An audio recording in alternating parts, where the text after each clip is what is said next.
And so there's a saying that the cow is the foster mother of the human race. And there's a lot of truth in that. I mean, the cow, I think, is responsible for a lot of people being alive today.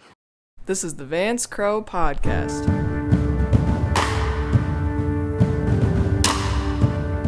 Welcome back to the podcast. I'm glad you're here.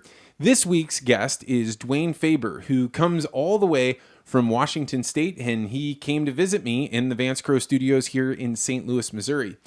Dwayne is a fascinating guy. We met over Twitter, and basically everyone that is involved in agriculture Twitter knows who Dwayne is. He goes by dfaber84 online, and he is a sort of court jester, the kind of guy that can make those jokes about sensitive topics and people maybe go, ooh, oh, but at the same time they see there's a little bit of truth to that, and they get a smirk and they start opening up.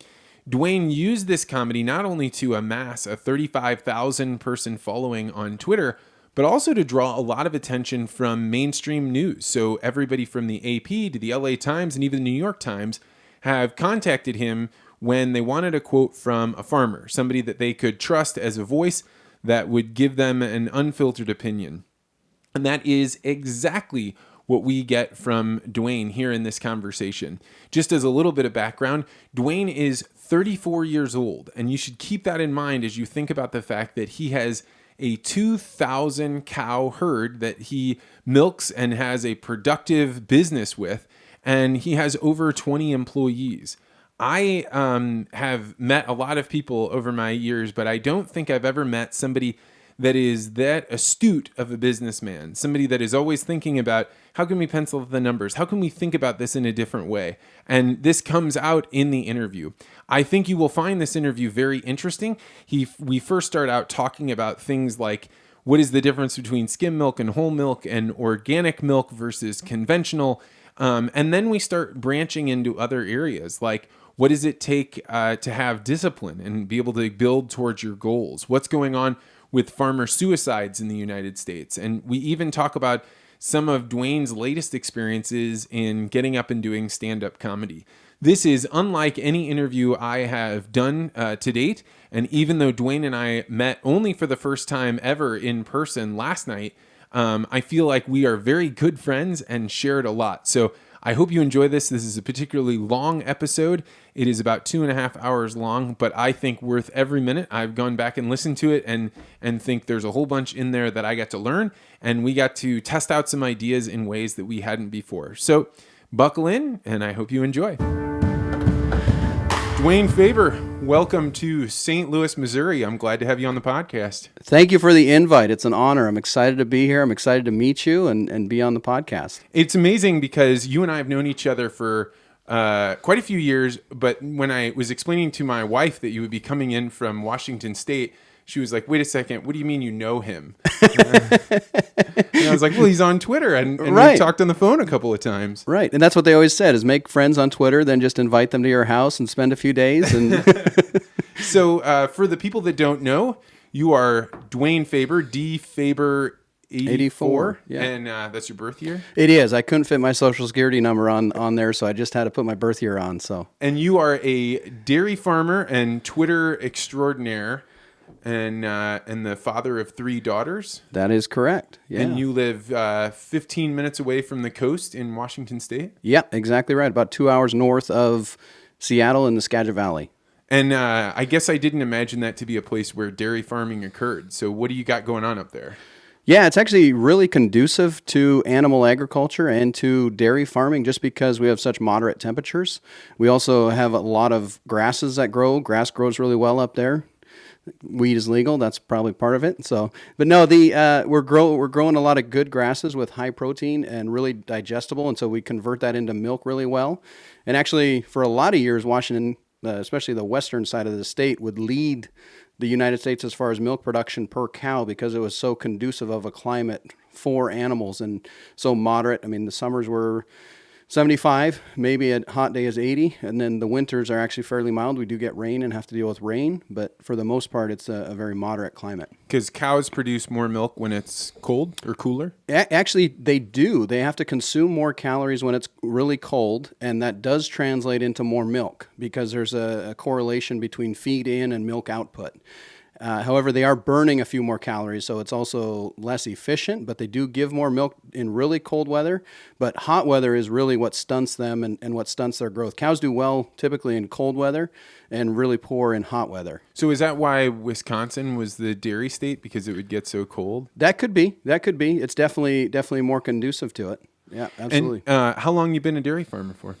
So I grew up on a dairy farm. My dad started shortly after I was born, I believe, in 1985. And So not multi-generational, like hundreds of years, always been a dairy farmer? Not at all. No, just 2 generations now. So my dad, originally my grandfather on my dad's side came from Holland, and then he worked in a factory in Grand Rapids, Michigan, and then moved to Washington State.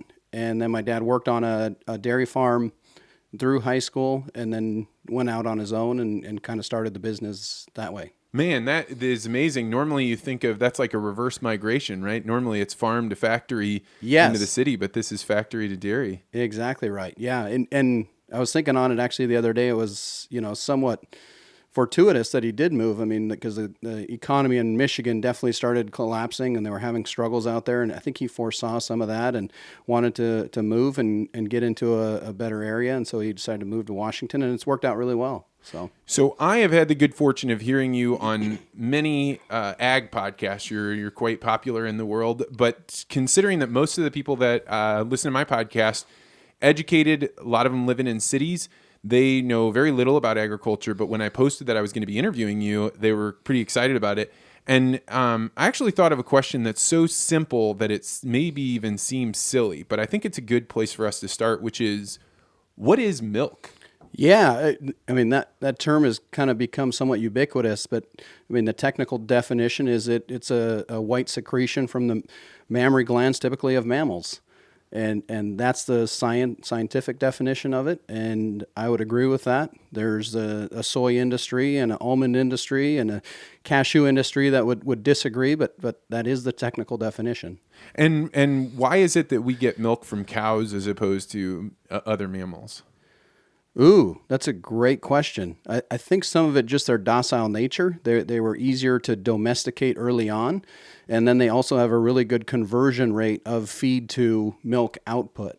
And we see that even in the dairy industry, you have a breed like the milking shorthorns, where they're kind of a cross between the beef animal and the dairy animal, and they don't convert as well into milk. You also have the brown Swiss animal or the Ayrshire. They've kind of fallen by the wayside in popularity just because that conversion of feed to milk isn't as good. Whereas the Holstein and Jersey, it's a lot more efficient, and the Jersey animal gives a lot more fat and protein, whereas the Holstein gives more volume. Oh, I didn't realize that. Mm-hmm. So then does that mean that if you're producing with a different, like a Jersey, you're producing for a different kind of thing, for cheese or something like that? Correct, exactly. So a lot of dairies will tailor their dairy farm to how they get paid. So if you're shipping your milk to a cheese plant, typically you'll tend to have more Jerseys because it's 30% more yield in a cheese vat. And so you put the same volume of milk in it, but Jersey milk will yield 30% more out the back end. And so it's in the cheese plant's best interest to be getting Jersey milk versus Holstein milk. So this is like jumping off the rails, but you said something to me this morning. So we're making breakfast, and I said, all right, well, if you're going to stay here, we're going to do the Vance Crow breakfast, which consists of oats, peanut butter, and a whole bunch of whey protein. And I was like, I don't understand why dairy farmers don't talk more about whey protein, because it does come from dairy. And you blew my mind with how big the whey protein industry has gotten. Yeah, exactly. I mean, you go into the supermarket and it's expensive. I mean, you go and you buy a big bag of it. It is expensive. And a while back, it could be that the economics have changed, but for a while there, the whey market was more lucrative than the cheese market. And so the cheese was actually the byproduct, and the whey was actually what people or the factories were making their money on, the cheese factories. So maybe talk a little bit about what the milk you've already talked about. So you get milk that people drink, and then there's 2% and skim and whole milk, and then there's whey, and then there's the stuff that makes cheese. So how does all this stuff work together? Yeah, it's kind of interesting. Most factories, they go and they take raw product in and they put them all together. They'll bring in steel, they'll bring in vinyl and rubber, and out comes a car. The milk industry is actually the reverse. They bring in milk, and a lot of times they deconstruct it. We're pulling out different parts of the milk. So you'll go and you'll take the fluid milk, and you'll say, well, we want to make 1%. So then we skim off the cream, and then we go and we put that into ice cream. Or we go and have the cheese, and we take the whey out and use the whey for whey protein powder, or a lot of it gets exported to China for animal feed. And then also powder, turning a lot of our milk in the Pacific Northwest gets turned into powder and exported. And then trying to find these little parts of the milk that we can pull out, separate out, and sell independently. So, and who's doing, like, you as the dairy farmer, you're not separating all of this out? No. So I'm a part of Dairy Gold, which is a co-op in the Pacific Northwest. They're in Idaho, Washington, and Oregon. And we're actually mostly an export company. So we make a lot of infant formula. We make a lot of skim milk powder that goes overseas. And then we also do have kind of a regional fluid milk market. They've dabbled a little bit into the cheese market, not so much into ice cream. But yeah, it's mostly an export company.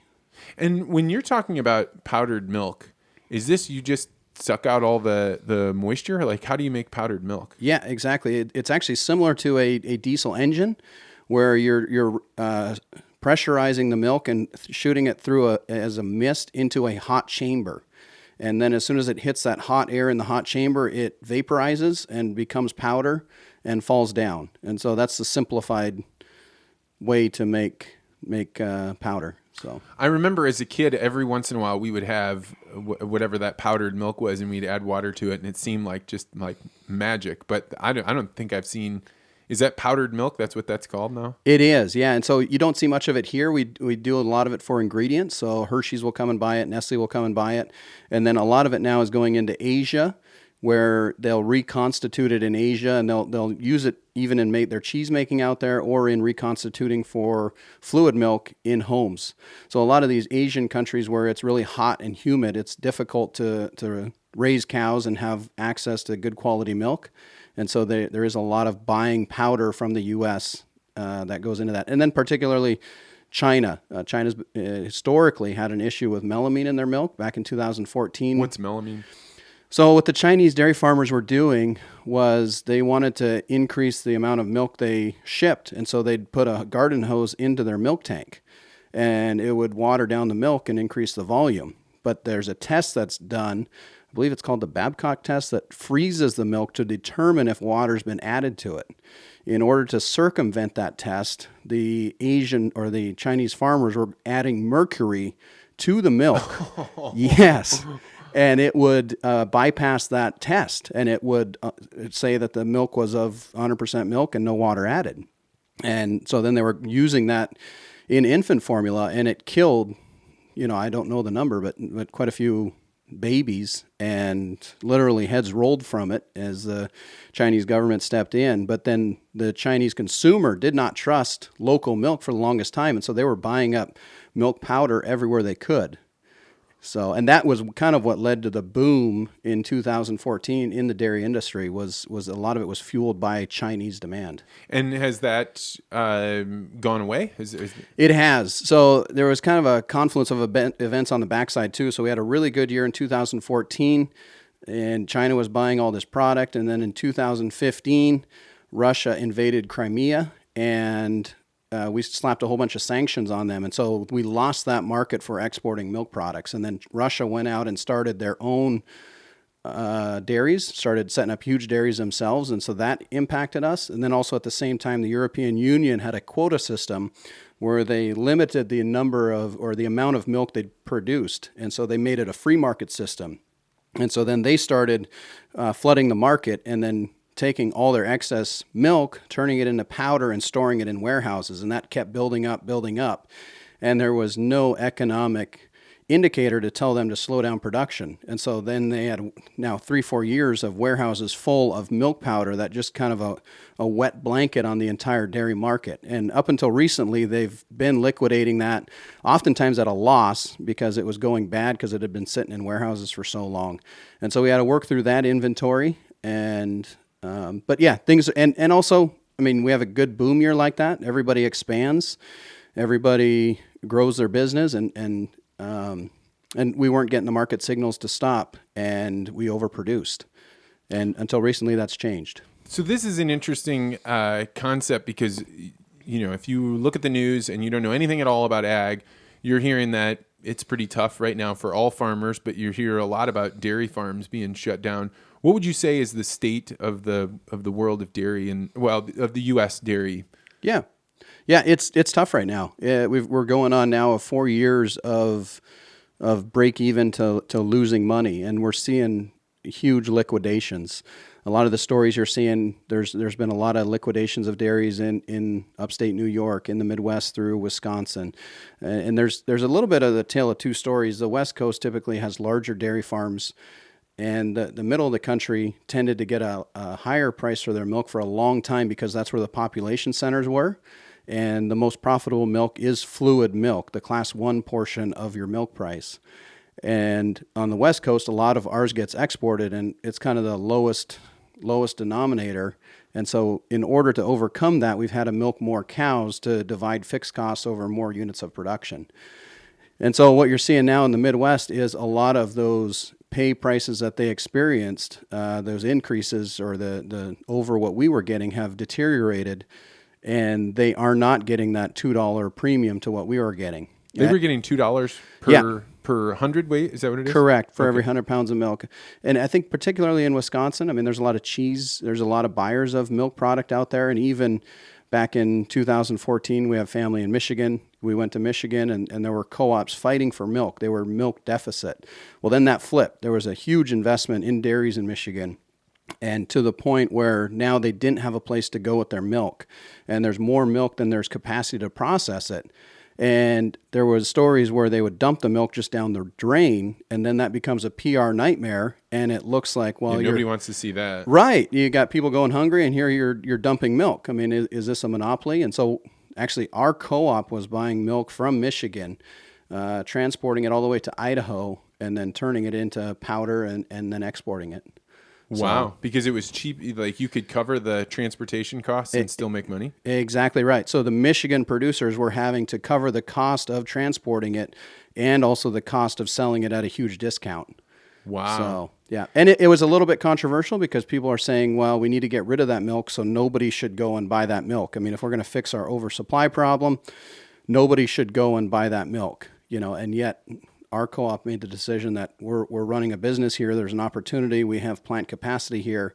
We can go and buy that milk and turn it into profitable products to export. So here's something I don't understand. And I've been in the ag industry for about 5 years, and I've had a chance to meet people all over the country, go speak, and then also listen.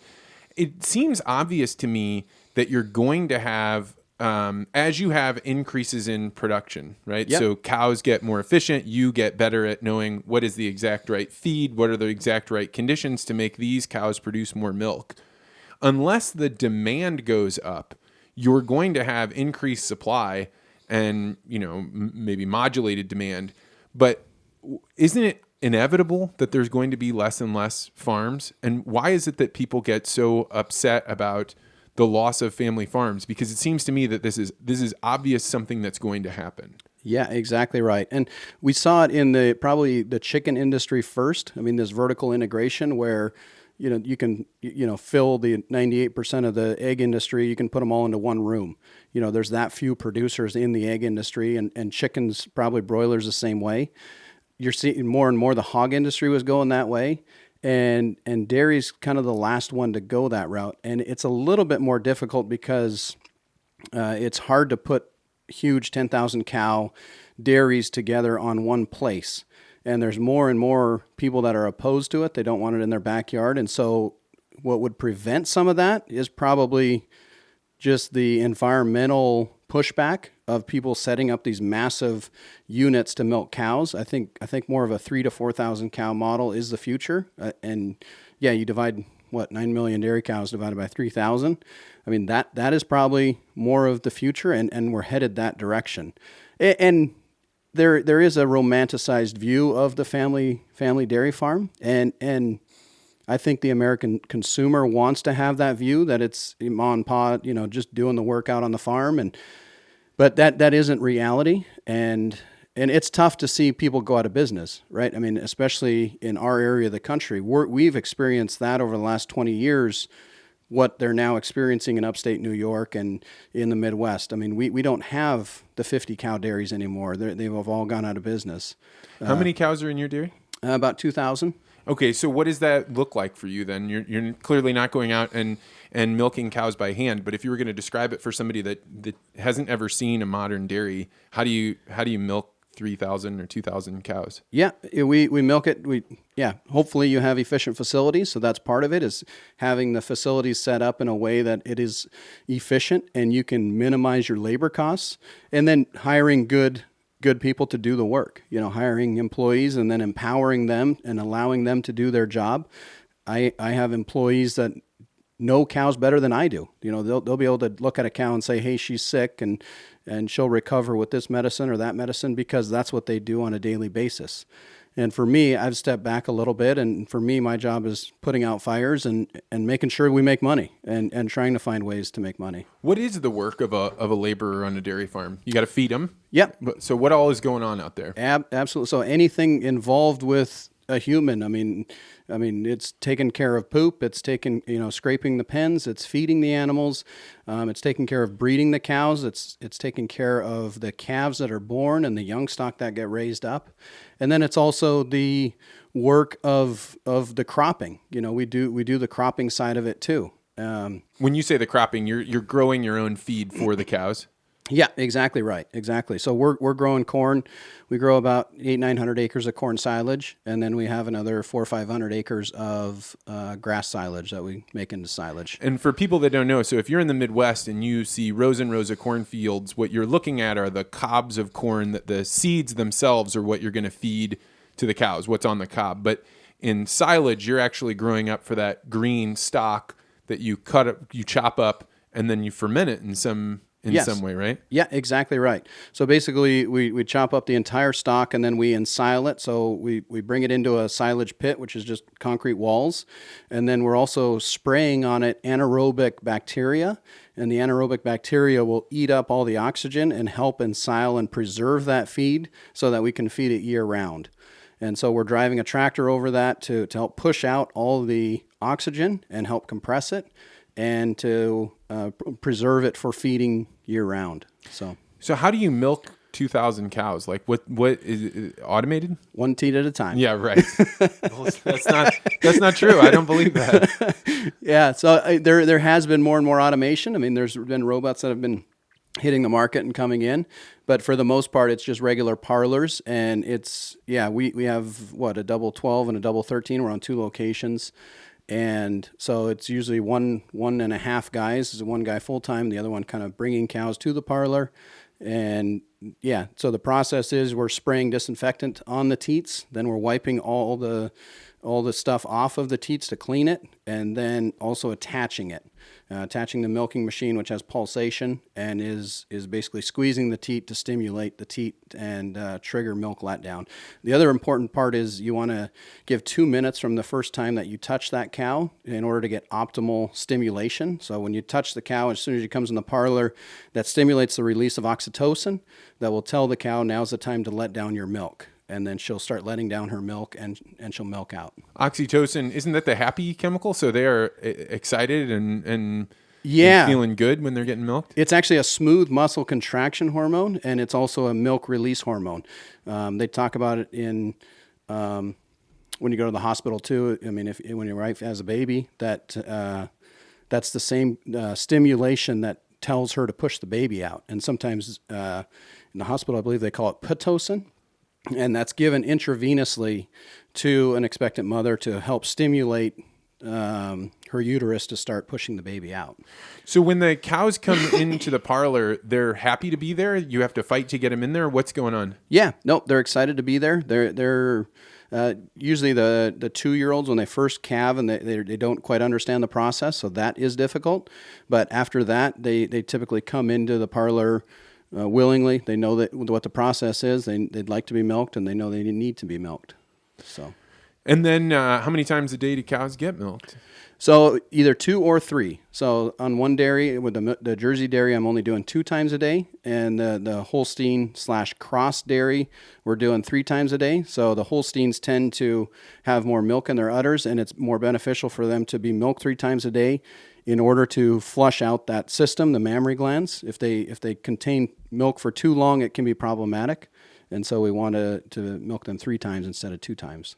The most common question that I received when I put it out on Facebook and Twitter that we were going to do this interview was, what is the difference between skim milk, 2%, and whole milk? And specifically, people, when they talk about skim milk, they kind of always have their nose wrinkled up, like they feel like they should be drinking it, but they think something's kind of off about it. What are your thoughts? Skim milk? Milk has fat-soluble vitamins A, D, E, and K, and so they're more digestible and readily digestible in full-fat milk.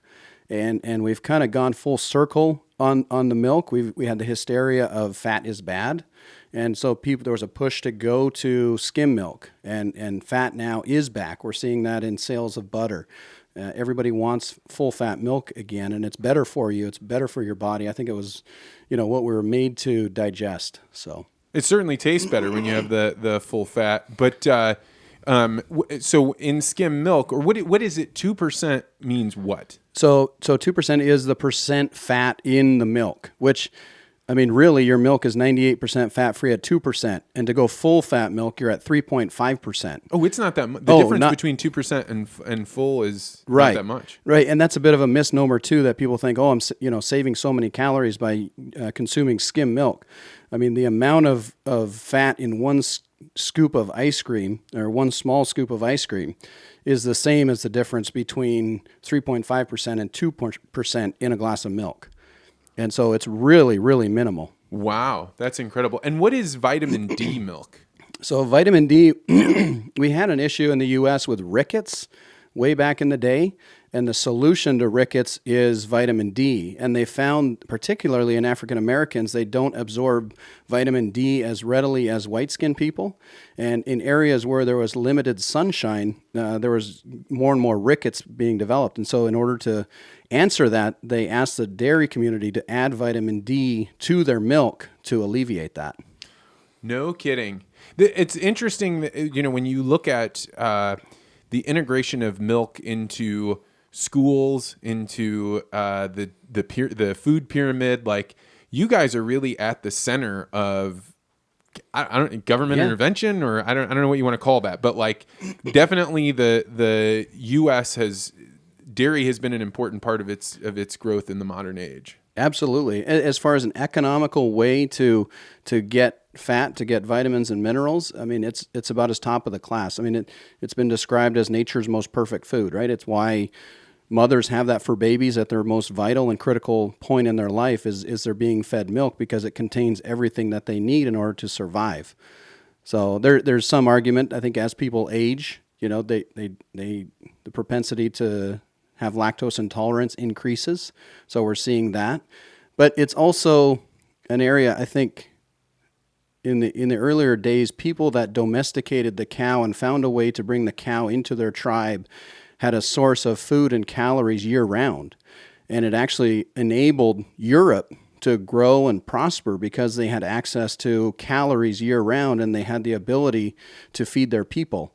And so there's a saying that the cow is the foster mother of the human race. And there's a lot of truth in that. I mean, the cow, I think, is responsible for a lot of people being alive today. Well, I've given talks to various dairy associations, and one crowd pleaser is to stand up and say, the dairy farmer is the original ultimate warrior, because once you had domesticated the milking cow, you now could move around in tribes, and you had mobile protein factories that could convert sunlight into protein, that you didn't have to slaughter the animal. You could get it day in and day out, and that made it so their children grew up to be stronger and much a lot more muscle, and those were the ones that there's theories out there that is how Europe was conquered, and the dairy farmers were the ones that ran everything. Yeah, absolutely. And so the Dutch people are known to be some of the tallest in the world, and the Dutch people also, that's where the Holstein Friesian cow came from. So the dairy industry has always kind of been close and tied close to the Dutch people, and there is a correlation to height. as far as the consumption of dairy products in Europe in particular. So much so, in fact, that a friend had said that he was in the Philippines, and the Philippines now, is it Philippines or one of these other Asian countries, are pushing their people to consume a glass of milk every single day in order to increase their height. They wanted to train their people to consume more milk, and because there is a correlation to that. Every day when I was in kindergarten, we lined up in line, walked to the cafeteria, and every single one of us got that little pint of milk, and you could choose between chocolate or white. And I remember that nobody chose white because it was always frozen, because it was in the back, because none of the kids wanted it. That is awesome. Yeah, no, that's great. And there's been some debate even recently. I think under the Obama administration, they pulled out the full fat milk and the chocolate milk. And so they said, no, you're only going to be able to, I believe, drink skim milk. And so it cratered demand, and the kids didn't want it and like skim milk. So they wanted, again, full fat milk that tastes good, and also chocolate or strawberry. Or what do you say to the people that say, humans are the only ones that drink the milk of another animal, and this is some sort of unholy, you were referring to it as the foster mother of children. There are people that view that very, very negatively. I mean, every time I put a bowl of cow's milk out, my cat comes and drinks it up. So does my dog. There you go. I've never heard that response before. Right. Okay. So I don't think that's true at all. There are. They would be milking cows if they. If they had the ability, and they drink full fat chocolate milk. So yeah. So no, I don't concur with that statement. I think we see it in other animals. If they have had the chance, or if they had the ability to, they would drink milk from cows. So. And let's talk a little bit about what you feed your cows, and the movement of things like organic milk. What's the difference between the milk you raise and organic milk? So organic milk, they cannot use any herbicides or pesticides on their crops, and they also cannot use antibiotics on their cows. If they do use antibiotics, that cow has to be taken off the farm and sold to a conventional dairy farm. The reason I'm not organic, I love my cows too much, and if they get sick, just like my child, I want the ability to give them antibiotics to make them well and get them better again. So I have not heard that organic there's no pesticides or herbicides used on their crops at all? Yeah, so you are allowed to use organically approved, and I don't believe somebody more smart than I could say what they're actually using, but they do spray crops. And so actually I had a neighbor, he's an organic farmer, and I took a video of it. He has organic broccoli, and 2 days before they pick it, there was a huge sprayer with a cloud of mist going through the entire field. And then I panned to the picture, and sure enough, it's organic certified field. But organic farmers still spray their crops, and they'll spray things like nicotine on the crops to kill any weeds that are coming up. And so it's a bit of a misnomer that organic production does not use sprays, because they still do use sprays. And it depends kind of what camp you want to be in as well, because we could not feed the world with 100% organic production, because there's a 30% yield drop in organic food production. Is that because it's, in your opinion, safer or more healthy that they're using, unhealthy steroids or things like that? Yeah. So all the research done has said that organic produce, organic milk, there is no healthier benefit to organic versus conventional. The only one would be in milk. When you pasture cows, you get CLAs, which are conjugated linoleic acids, and that has shown to be somewhat cancer fighting. And so there is some desire to increase those CLAs in a diet. However, that can be achieved on a conventional dairy farm by just pasturing cows. Pasturing them, meaning leaving them out to eat just regular grass? Correct. Yeah. Okay. And how much of your cows are on pasture or near? Yeah, so we keep them inside year round, and we, although for the dry cow period, so the last 2 months of pregnancy, they get dried up, so they quit milking. And then on the dry cow farm, we do have some pasture for them, but for the most part, we keep the dairy cows confined, just like the organic industry does for 6 months themselves. During the 6 months of summer, then they will go on release them out. But then we'll go. Wait, I didn't realize that. So in organic milk, organic dairies, they also keep their cows inside for 6 months out of the year? They do. Yeah, they do. Yeah. Because anywhere north of northern United States, you're going to be experiencing wind and snow and all of that. And then also the pastures turn muddy and they also quit growing during the winter months. So then they're also forced to ensile feed and have feed on hand for the winter months. So one of the things that people have complaints about with the dairy industry is that in order for you to have a cow that is milking, it needs to constantly be pregnant. But I don't have any of the the background on that. Like how long after a mama cow calves does she produce milk, and how often is she getting pregnant then? Yeah. So a dairy cow has what's called a lactation curve. So they have their baby, and then they go up in milk production, and then they kind of peak at about 90 to 100 days in milk or post calving, and then they slowly drift down.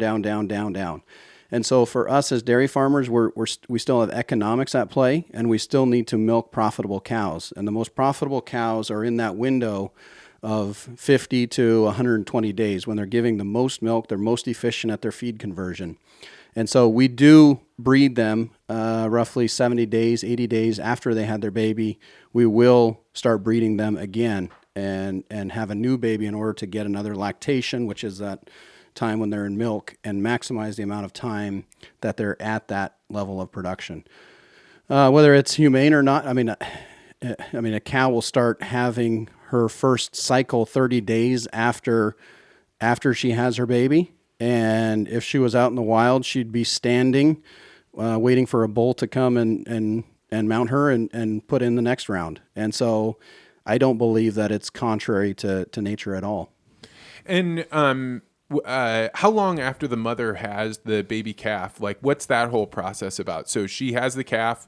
Is the calf immediately removed? How does that work? Yeah. So for us, we immediately remove them just for safety because we've had issues of mothers trampling their calf. That can happen. Some mothers don't take to their calf. And so for us, we want to eliminate that possibility. And so we do remove the calf, and then we immediately give her colostrum from the mother. And it has all the antibodies in the colostrum to help that calf What do is well. colostrum? It's the first milking? It is, yeah. The first milk from the cow, similar to a woman that gives birth, she'll have colostrum for the first week or two. And so it's basically enriched milk where it's got higher levels of fat and protein in it, and it just gives that calf that boost. And a lot of that immunity, too, will be transmitted from mother to calf in that colostrum. And so we give 4 quarts to that calf to make sure she has an adequate amount of colostrum in her belly. And then we'll also dip the navel. So the navel, they'll have a string where the umbilical cord was tied to, and that's a potential place for disease and pathogens to go up. And so we'll dip it with hydrogen peroxide, tincture of iodine, just kind of a brown liquid, and that will help dry that out. Well, it's similar to a baby that's born in the hospital. Dry that out and help prevent any disease from going up. And then we'll put her in a straw-bedded pen by herself. And oftentimes through the winter months, we'll have a heat lamp on them, and then also a jacket, a calf jacket to keep them warm. So. And then what is their life like? They're surrounded by other calves that are in similar pens. I have a little bit of an understanding of this because even though I grew up in town, I was about a block away from a dairy farm. So we would always go up there and we would see the little plastic houses that they would be in. But yep. But how long is a calf in there for? What is this like? Yeah, so they're typically in what's called a igloo or a dome, and it's just basically, well, it is an igloo, and it's plastic, and a lot of it also is for disease prevention. We don't want the calves sucking on each other. There can be a lot of transfer of bacteria and bugs, and so we try and isolate them for their most critical time in their life, that first 2 to 3 months, and after 3 months, then we'll pull them out and we'll introduce them to their peers and have more of a group pen setting. And from there, they'll be housed in groups and in pens as they grow up and get older. And they're being fed milk as well, or what do they eat? Yep. So they're fed milk for about the first 30 to 45 days, and then we'll introduce grain, and that will when they're first born, they just have one stomach called the abomasum, and then They develop some of the, I believe, the rumen, and then the grains help stimulate the rumen papillae, and that's what's digesting in the calf. And so they start having the ability to digest grains and then also hay. We'll give them a little bit of local grass hay too to help get them going. So there are people out there that say the cow's stomach is designed for grass. I mean, I'm really hitting you with the tough yeah, stuff, you bet. Bring it on, man. Bring it on. There are people out there that would say the cow's stomach is designed to break down cellulose in grass, but not grain. That this is some sort of unholy thing that we're doing by feeding corn grain to it, and it produces a lot more methane and isn't really healthy for the cow. What do you think of that? Yeah, so I would say that the vast majority of the cow diet is forage. We're feeding them the grass silage, we're feeding them alfalfa hay, we're feeding them the entire corn stalk. And so we are converting that cellulose and lignin into something that's digestible. And really, when it comes down to it, what a cow outputs, the beef farmers might not like this, but they're actually more carbon friendly because they have their carbon cost and their carbon footprint is divided over not only their meat value, but also their continuous milk value. And so by and large, the dairy herd today is more efficient than ever before. It uses less resources than ever before, and we use less water than ever before. So, and do you you then, after a dairy cow has calved how many times, and then you then sell them for meat? That is correct. Yeah. And so we have a bar, and basically that cow, like any business, has to earn the right to eat the food at the bunk. So she has to give you back her cost and feed. Otherwise, it's no longer economically viable to keep her around, and she has to. Then we ship them out for slaughter and to be put into meat production. And who eats Holstein cows or Jersey cows? Yeah, actually, so there are a lot of cuts that are taken out of Holsteins. Jersey's not as much; they're a smaller animal, so there's less meat value on them.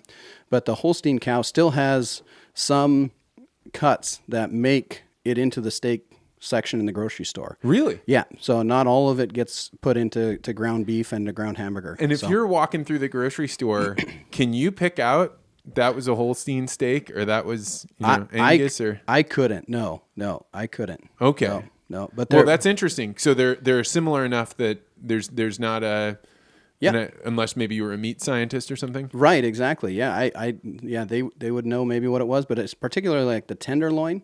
I mean, that's a cut of meat that always remains really good and really viable. I mean, you wouldn't grind that up into hamburger. You'd use that in steaks. So, and so the life of a Faber daughter, are they drinking milk and eating butter and gorging on ice cream all the time, or how does it work? What are you feeding your family? Yeah, you bet. Yeah, we do buy milk from the store, so there's some risk. I mean, I grew up drinking milk out of the milk tank.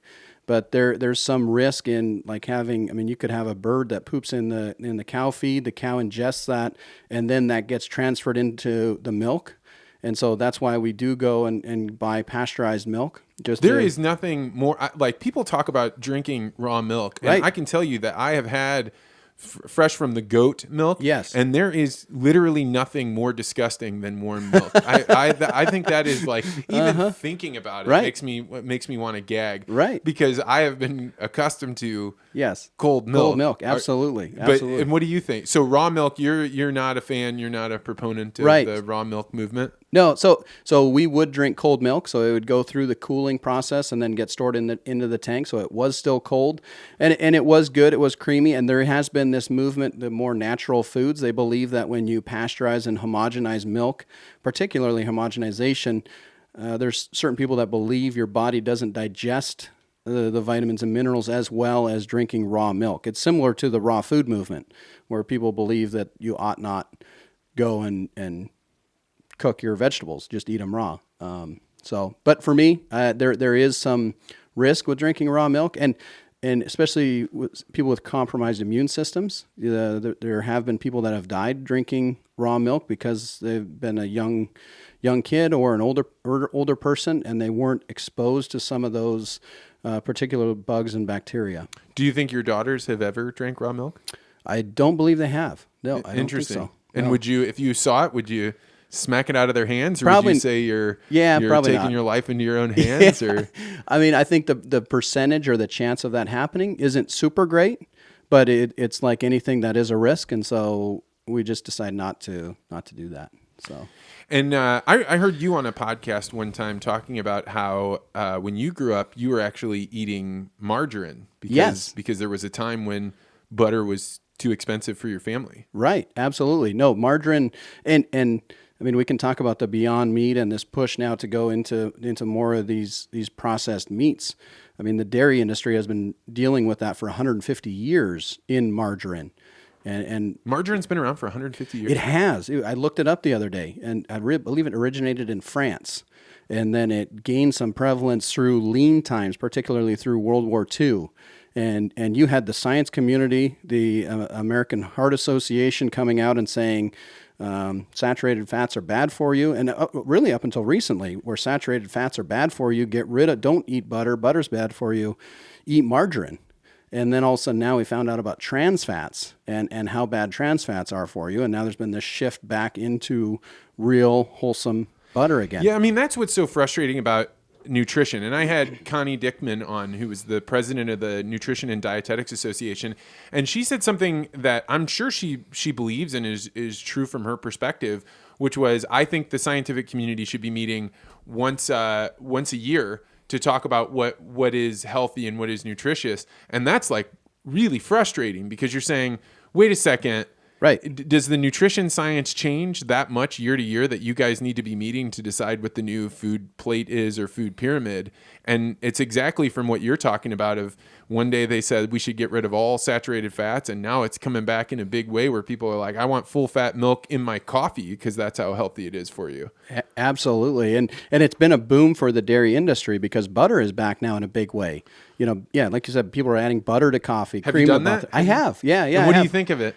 It's good. It's a little odd because it's super oily on the top. I really need to mix it to homogenize it more, but it was fine. Yeah. You didn't ask for butter in your coffee this morning. I did not.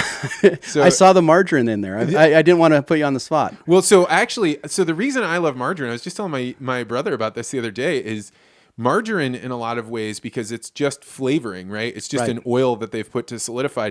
You can then take a fake flavor, and margarine tastes more like butter than butter. Right. And so we have that because I'm like, the butter flavor is something that must be deeply ingrained in the human mind to want that flavoring. Right. Absolutely. And you could maybe speak to it too, but just that process of hydrogenated oils and heating them up and pushing them through screens, and so that isn't digestible by the human body either. They're coming out now and saying just that processing of margarine is bad for you. Oh, I didn't know that. Yeah. I know that when I was in living in Kenya, it was surreal to me because the Kenyans, they had their own goats, like one of the families that I lived with for a while.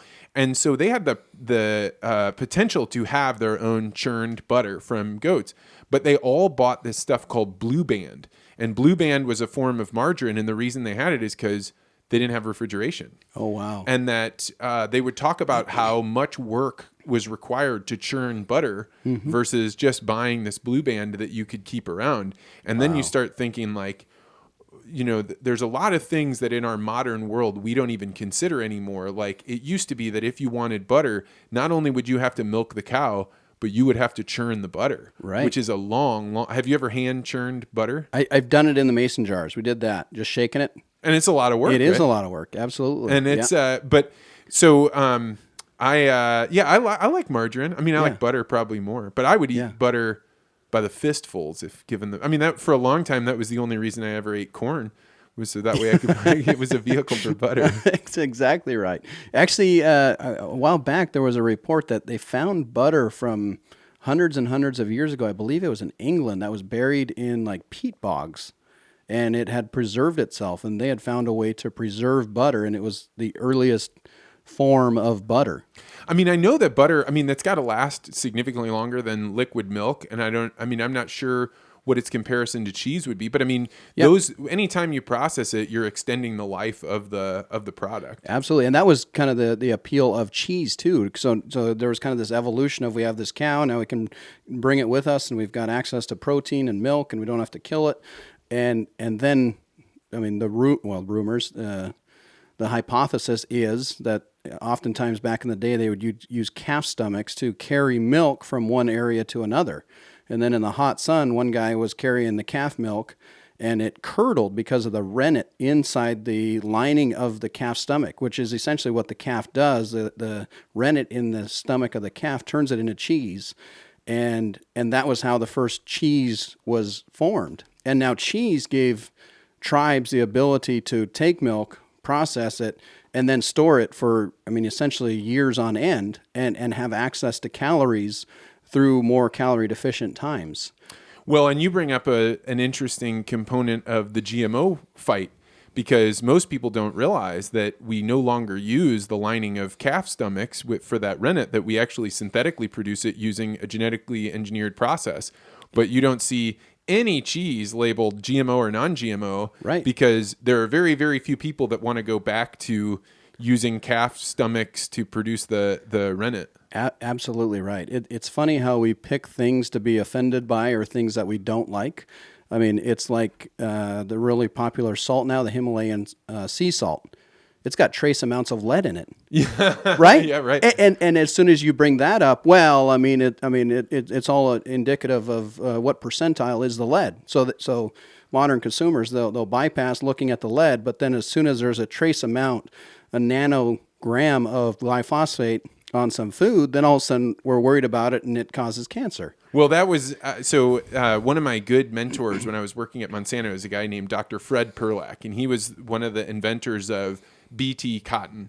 And he always talks about, if you have blue salt or pink salt, just realize that all of the coloring is an impurity, because salt is a very clear chemical like chemistry, and any of those other colors are all impurities that they've now sold as marketing. Yes, and in our area too, we actually feed the cows Redmond salt, and that comes, I believe, out of Utah, and it too has a whole movement of people that believe it causes cancer, or it cures cancer.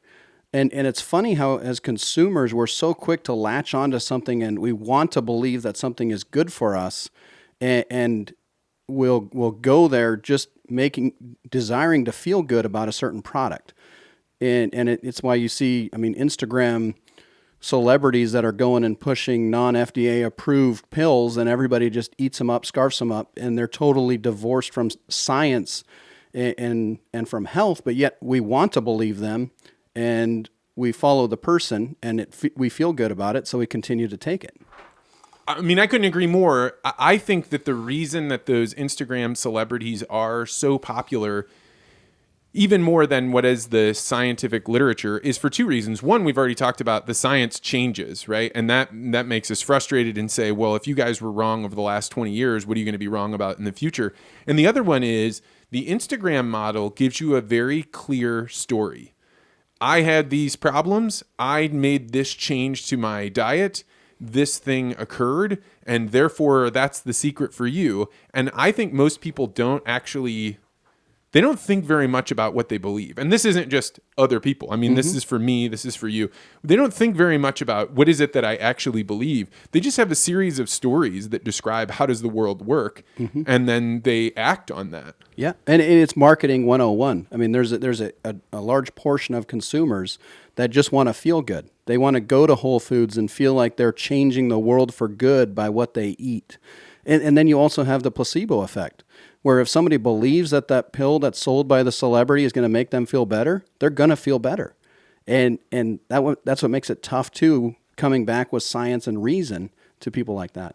So speaking of saving the world, you're out on the West Coast, where it appears to me that there's a big movement of things like veganism, where they're saying, all animal products shouldn't be used. And in particular, I mean, veganism is where you take vegetarianism and you take it a step further by knocking out things like milk and cheese and any of the animal products. Where are you at on the vegan movement? Yeah. It's always been there. It's always going to continue to be there.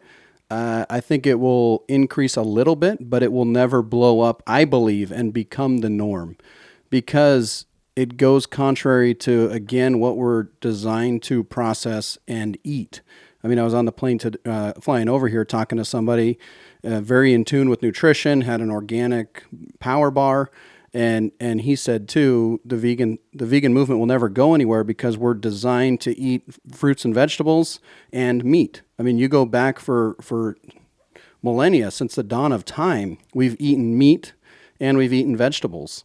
And to cut out meat with these other synthetic products like the Beyond Burger, like these, at the end of the day, they're all soy-based plant proteins, and it's similar to margarine, where you're creating an abnormal effect and you're pushing all these things together that ought not be together. You know, we see it with the soy in the Beyond Burger. It makes it bleed and makes it look like burger, makes it taste like burger, has kind of a meaty iron flavor to it. And yet at the end of the day, you can only eat soy so many times before you have to come to the realization that I'm just eating soy. And yet these people in that market, they're marketing to people and they want to make them feel good. I watched a video on the Beyond Burger, and the guy was describing the process, and he was saying, yeah, we're taking this beet, and then we're mashing it up, we're dehydrating it, we're reconstituting it, and then we're putting it back into the burger, and it's essentially farm to table. And if that's farm to table, I mean, that's no more farm to table than the Oreo cookie is. I mean, the Oreo cookie came from a wheat field too, right? But they're trying to they're trying to plug into these buzzwords of, oh, it's farm to table, and oh, it's sustainable. But at the end of the day, you're eating soy just a million different ways. I don't agree that veganism might not take off, and a lot of that comes from the fact that we've talked a lot about tribes and the way that people understand. So Naval Ravikant, you and I have talked about him. He did a great podcast on the Joe Rogan Experience. I'll link that in the show notes. But he talks about people want three things. They want to be fit, happy, and wealthy. And when it comes to fitness, the nutrition community doesn't have any answers for us, right? It's so complicated that people like Connie are saying we should get together every year and change things up. And so what ends up happening is you get into these tribes that say, we can show you how to eat so that way you'll be fit. And people deeply, deeply want that. And I think that the vegan movement is a very simple set of rules that allows people to get closer to what they believe to be fit. Now, you and I might not agree with it. Like maybe they can't become big and muscular. You don't see a lot of bodybuilder vegans. I know they're out there, and I'll probably get some comments about that, but they're not that common. But the reason that I think that it can grow is because it is a very simple set of rules that if you follow, you at least get on the path towards being fit, or at least you feel like you're on the path towards getting fit. Whereas the alternative is eat whatever you want, or these things are all acceptable. It's not a path, and people want to be on a path. Yeah. Do you feel like the keto movement has also kind of outlined those same set of boundaries for people? I think you could map those two things are exactly the same, right. Only they are dichotomies, right? So it's the difference between order and chaos or something. And you know, the keto movement is a very simple set of rules. Eat this much protein, this much fat, this many calories, and limit your carbohydrates, and you will be fit. Yeah. And that's what people are looking for, and that's why the movement of intuitive eating is never going to take off in the same way that something like veganism would be. Because intuitive eating is saying, we want to teach you how to have a conversation with your body that allows you to figure out what's right for me now. But people don't have that. They need discipline. Yeah. And veganism, for all of the criticisms that people can have for it, and I'm not talking about vegan activists, I'm just talking about the people that are saying, this is the right way for me to eat. They have a set of rules that allows them to function in the world without having to think about every single meal that they have. Right. I mean, my body craves pasta, ding dongs, and ho hos. So I cannot listen to my body. So that's you're 100% right. We need discipline in our lives, and I think these diets, quote unquote, will provide the guidelines for our eating. And yeah, definitely the popularity has been the keto diet. There's been more of a push for that. The Atkins diet. I mean, on a percentage basis, the vegan percentage is actually minimal. I mean, it's single digits as far as vegans in the U.S. Yeah, I think you see so much of it because it's an easy story for the media to talk about, right? It's a juxtaposition that you don't have with other things. Like, if I say, I'm like you were saying, I'm on keto, which means I'm going to limit carbohydrates. You're not going to war with the carbohydrate industry. You're just saying, I'm just going to limit myself. But a lot of vegans, one of the ways that they can get themselves to make the sacrifice of not eating animal products is by saying the other side is not just incorrect, they're doing something evil. Right. And then by creating that dragon that they can go out and slay, now their suffering, which is not eating meat, has meaning because they are contributing to what they believe as improving the world, because they're going to go show other people just how terrible the animal ag industry is. Yeah, exactly right. And a while back, I was at a conference and I this was several years ago, ran into an executive that worked for General Mills. And he was telling me about Cheerios. And at that time, they went GMO free. And I asked him, well, how much did sales increase on your Cheerios after being GMO free? And he said 0. Our sales did not go up one single iota. But yet, there are very few consumers that will go and say, well, I'm not going to buy that now because it is non-GMO. So they want to cover a blanket with as many people as possible. Particularly in the West Coast, Costco is actually the biggest purveyor of organic produce on the West Coast. And their philosophy is, too, we're going to get organic cheap enough where we're not going to eliminate the customer that would preclude them from buying it. They don't care either way, but we're also capturing that organic customer and getting his needs met. So Nassim Taleb, who is a mathematician and kind of provocateur, who he certainly has no love for genetic engineering or any of the work that I would have done, but he has an interesting concept, which is called the intransigent minority, which says if you're a company, it benefits you if for example, he talks about kosher, right? So if I'm selling orange juice and it is not kosher, then you have everybody can buy it except for this group of people that follow the kosher diet. Right. But if I add that on, now everybody that wants kosher diet can get orange juice. If I now get it certified as kosher, now everybody that wasn't drinking it before can drink it. Plus all of the people that don't follow kosher, they don't have a problem eating it either. And that's the same thing with GMOs, in that it is a form of like a blessing, that if there are people that are eating non-GMO, they won't eat things that have GMOs in them. But if you have people that will eat GMOs or non-GMOs, they'll eat it too. So a lot of these companies just say, well, I'm going to add this on because the potential to expand my market share by 2% may help. And I hope Cheerios learned their lesson. I mean, they actually played a kind of a sneaky game when they did that, because as far as I understand it, when they went non-GMO, it's wheat, right? So there is not genetically engineered wheat.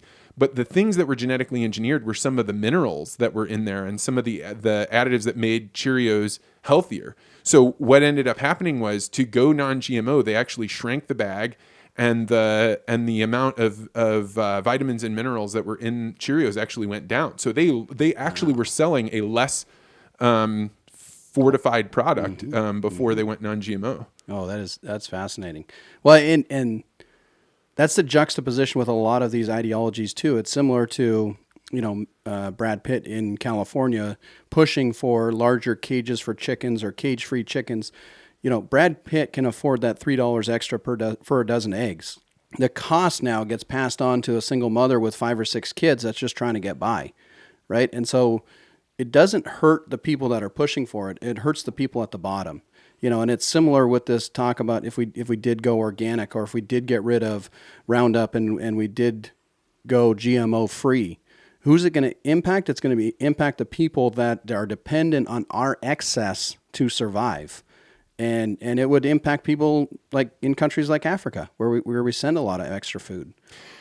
One of the thoughts that I have when you start thinking about cages, right? You might have an interesting perspective on this, because there is some limit on how much efficiency you would force onto your dairy cows, right? If you could make it so, hey, we get 20% more, but all we have to do is tie the cow down to the ground and keep it there for 24 hours a day, and then there's some limit on how you would treat that cow, right? Right. There is a spectrum, right? And a lot of it depends on, as a society, we're going more towards animal welfare, and some of it's been good. You go halal, you go to Muslim countries. They're killing animals by slitting their throat and letting them bleed out. That is not humane, and that goes on through much of the world. So yeah, it is a balance. My great grandfather growing up in Europe, there was a period where there was starvation towards the end of World War II. And they would have rabbits up in the attic, and the Germans would come by to the country and the farms looking for food and just go and take it. Well, he had rabbits in cages just big enough for the rabbit to live. And every day they'd go feed it dandelions and grass, and that was not humane. But at the same time, they were looking to survive. They were looking for animal fats. They were looking for calories. Yeah, and that's life or death right there. It is life or death. And so our perspective on animal welfare does change depending on where we are at as a society too. Well, Jason Lusk, who's an economist that's out of Purdue University now, has a really interesting study that he did, which was to say, if you were to rank what is the most important to you, nutrition, price, quality, and then environmental and animal welfare, you divide out, like, people can put their votes. Let's say they have 100 votes, and you can divide them out until you make over $65,000 a year or something like that. My numbers might be slightly off.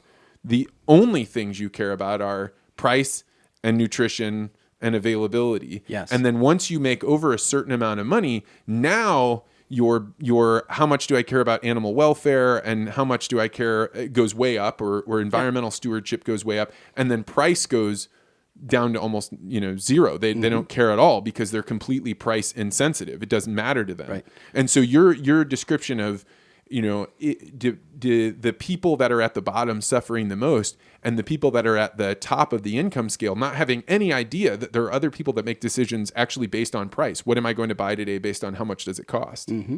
And I think we've shifted a little bit in that the millennials are the ones driving this too. And at the same time, I would venture that the vast majority of Americans still want their $1.99 cheeseburger. They still want affordable produce. And what we're talking about, it's growing, and I think it's going to continue to grow, and I think it's the trend. But there still is a dichotomy of two different consumers. It's like for us, we sell butter in Safeway as the Safeway brand. And we package it, and it's I don't know the number, 75 cents, $1 less than our branded product. And it's the exact same butter, but it's just got a different packaging. And that kind of stuff goes on everywhere.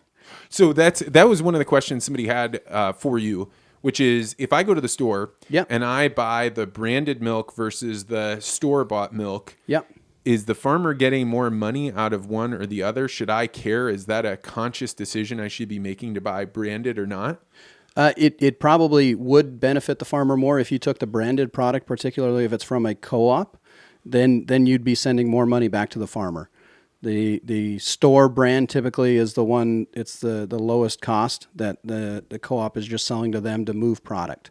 And which one do you have in your refrigerator? Branded product, baby.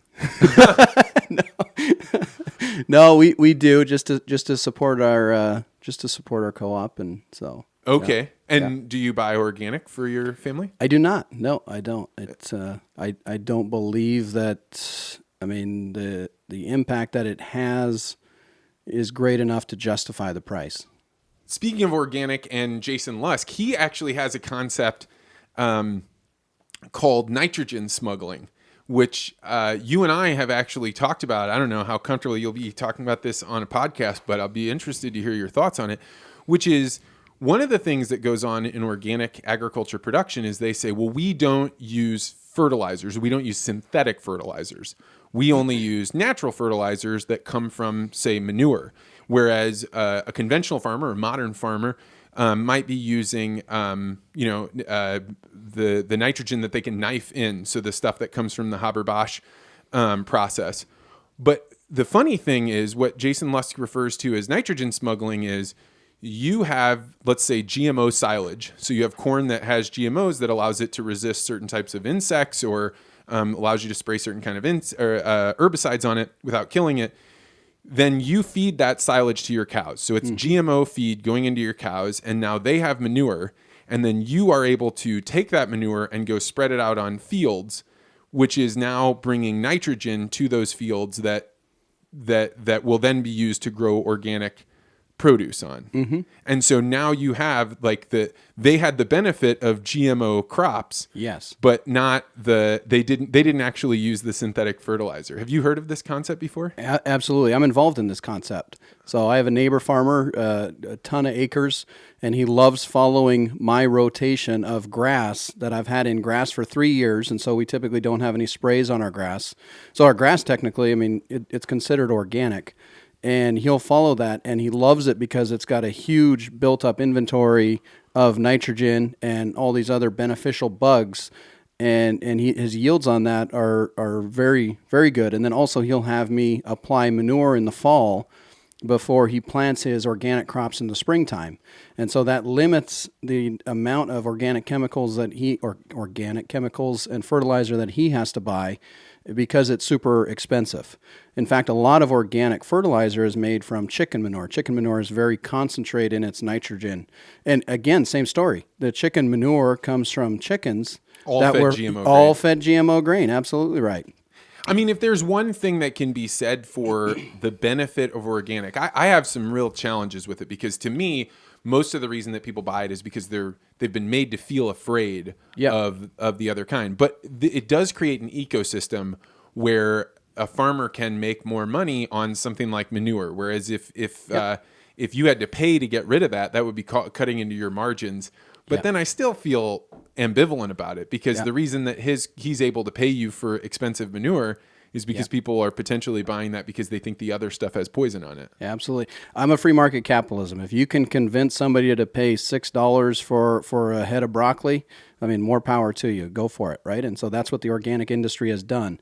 The sad part is a lot of times they disparage their conventional counterparts when oftentimes they have a very symbiotic relationship that they're tied to more closely the GMO market and cows and dairy manure in specifically. So, well, this brings up an interesting component of the agriculture industry that people living in the city would have almost no knowledge of, which is the checkoff program. Yep. And so maybe we'll do a little bit of a description of the checkoff, and then we can talk about how this plays into the organic versus modern farming challenge.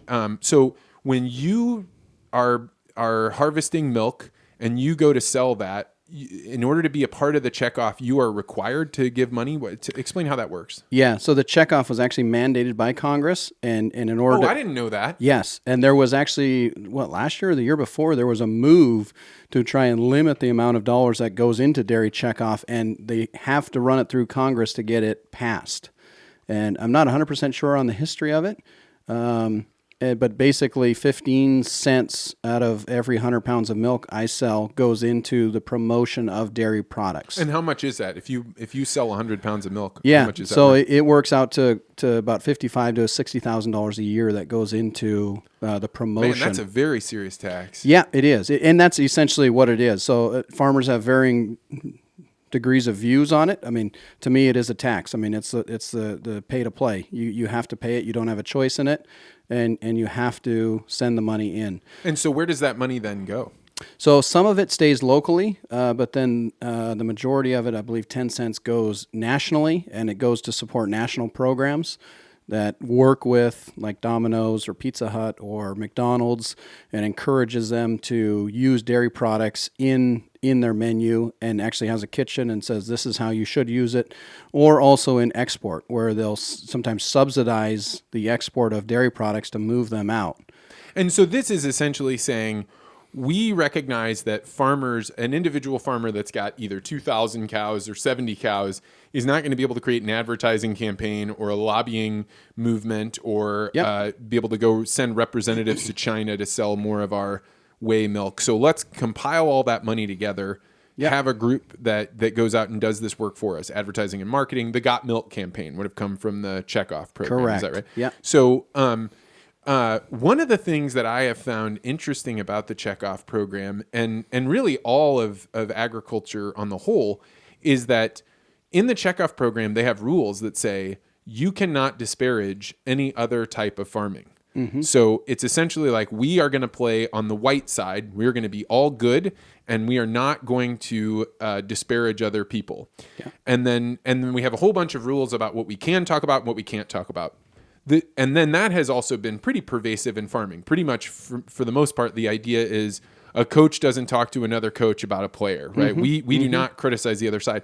But the challenge has been the Checkoff program in a lot of ways has tied the hands of farmers doing say, modern farming or conventional farming behind their back because you're not allowed to talk smack about the other side, but the other side doesn't have that rule. No, and so they get to sit and sling things at the conventional side, and the Checkoff is they have all this money, they have all this buying power, and they aren't allowed to hit back. Yeah. To be fair, the organic industry also does pay into the Checkoff program. So the Checkoff program represents both sides. Oh, interesting. Yeah, okay. So they can't do that. There's been a lot of frustration with the Checkoff program. It's one of the largest ones of all Checkoff programs. The dairy one is. Yeah, it's been hundreds of millions of dollars go every year into promoting dairy products. And like a lot of big corporations, they get more and more corporate, and it becomes big government, particularly when there's a lack of control or oversight, and it feels like there's a lot of fat in the program. And yet we still do need those representatives lobbying Congress to represent our needs. We still do need to promote our dairy products. And so the question is, how efficient are they in converting that $200 million into sales, and is it making dairy more profitable, and is it growing the pie and expanding the dairy industry? Well, I can tell you that I have been invited by the Utah dairy out to speak with dietitians.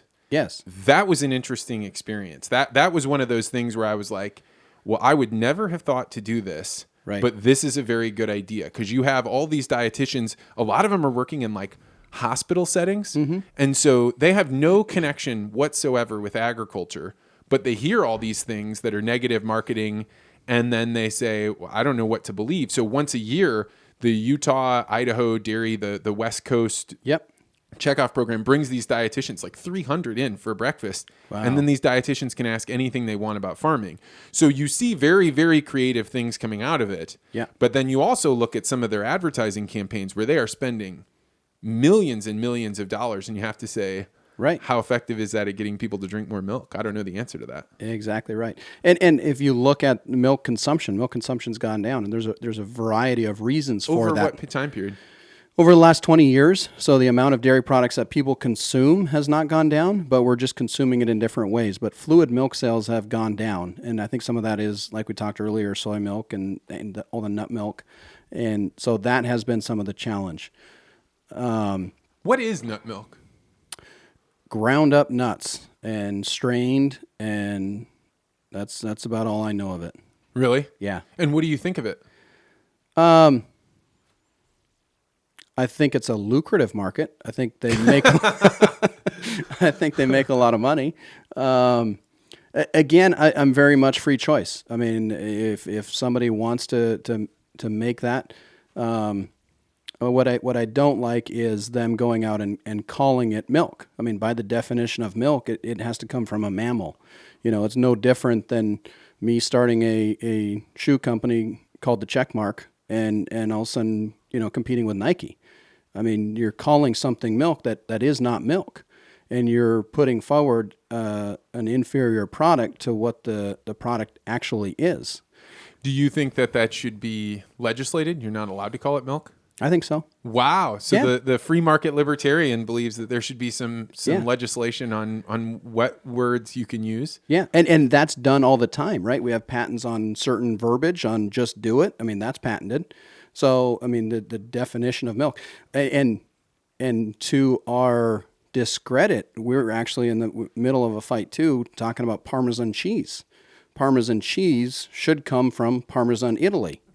Instead, we had Kraft come and say, here's Parmesan cheese, and we made it in a huge cheese factory in Philadelphia or wherever, and we are putting forward a product that technically is not Parmesan cheese. Just like the difference between a sparkling white wine and champagne, that champagne should come from just the Champagne Correct. Valley in France. And Exactly. so this is an interesting concept because I was actually just in a Twitter kind of back and forth. There's a young guy that's probably worth following on Twitter named Jordan Gall. I'll link him on here. And he asked, hey, what do you think about calling this impossible meat or the tofu burgers, calling them meat? What do you think of that? And my reaction is we want to stay as far away from having government intervention on determining what we can and can't say as possible. So you've got all these farmers that are free marketeers that are right up until you have the word thing, and then they start saying, well, we have trademarks and we have these words. It seems like it's a fight that goes against all of the principles that free marketeers have over something that's important. I mean, like, I know it's your livelihood, so it's interesting to me to hear your perspective on it. But I mean, more rules rather than less. I mean, it'd be no different than somebody putting forward a doctorate thesis where they pasted and copied from another author, right? You would go and you'd say that's plagiarism. That's stealing from another person, and yet when we do it in the food industry, we go and say, well, everybody can use that term milk, when the technical definition of milk is very clear. I mean, you started from the very beginning, right? making it really clear. Yeah. And companies, they're suing each other every day over things like this, over patent infringements and stealing trademarks. And in a lot of ways, I think milk is the same. So why do they call it milk? Why didn't they come up with something else? Because it's easy to sell by calling it milk. Yeah, I mean, and it's true that, one of the first things you learn in a Jesuit education, so I went to college at Marquette, and you have to take logic. And day one of the very first day of philosophy, they say, he who controls the definition controls the argument. Mm-hmm. And so whoever has control of what is the definition of meat or milk will be the one that gets to run the argument about how is all this stuff working. Do you believe that by calling soy milk or almond milk, you think that that's confusing customers? I don't think it confuses them, but I think it's given them an unfair advantage. Because again, you've come up with a million different examples, but a Rolex watch, and then somebody comes up with a knockoff Rolex watch. Well, our entire trade war with China is over cheap imitations of a real product, and them stealing stuff and stealing patents and infringing on patents, and it'd be interesting to see the data if they were told to take that away and what the result would be, and to see what consumers would do. And probably now they would continue with it, but similar to having a Kraft Parmesan cheese and calling it cheese in a can, it loses some of its appeal. So I mean, one of the reasons that I think people are drawn to almond milk and soy milk is that there is a perception that the conventionally produced milk has a bunch of antibiotics, and you're pumping those cows full of hormones. So what's going on there? Like, should people be concerned about how much antibiotics is in their milk? So there's a strict testing process before every load of milk is picked up. It is tested. And so we do use antibiotics. I feel like it's an animal welfare issue that if an animal is sick, we owe them the service of treating them with antibiotics. And I mean, similar to on the hormone level, I mean, there's not been any ability to determine any negative effects on hormones, similar to Monsanto coming out with BST. several years ago, and that got huge flack and huge kickback. Bovine somatotrophin, it's a naturally occurring hormone in cows, and it controls their ability to eat. And so if you give them a shot of this hormone, they go and they eat more, and then they convert that feed into more pounds of milk. And then that means you need less cows. Exactly right. And you need less cows, and you have more efficient cows. Mm-hmm. And yet, I think if there was a way to feed it, I think people would have been okay with it. But since it's a bad visual to give a shot to a cow to produce more milk, and it just doesn't look good. And so the vast majority of milk now in the U.S. That comes from cows not treated with this hormone. And yet cows that are treated with the hormone, the level in their milk is no different from one treated with RBST to those that are not treated. Meaning that the whatever BST that you're pumping into them does not get put into their milk. Correct. Yeah. Yeah. And it gets metabolized That was one of the big challenges, was that they were trying to come up with more and more sophisticated testing techniques to say which ones have BST in them, and they didn't know. That's right. You can't detect the difference. No, that's right. And then on the antibiotic level, I mean, we've got testing now that is so good that you can test down to the nano level, and you can find antibiotics in the nano level. And Organic Valley actually came out with a hit piece saying, hey, we tested this conventional milk, and on the nano level, it had antibiotics in it. And when you're talking about like 1/1 billionth, I mean, that's 1 second out of 32 years. I mean, it's just a tiny, tiny drop that is almost insignificant, but yet it is still there. Similar to the glyphosate issue. I mean, where you test something and on the nano level, it's going to be there. And yet all the science points to this is fine and it doesn't impact you negatively as a consumer.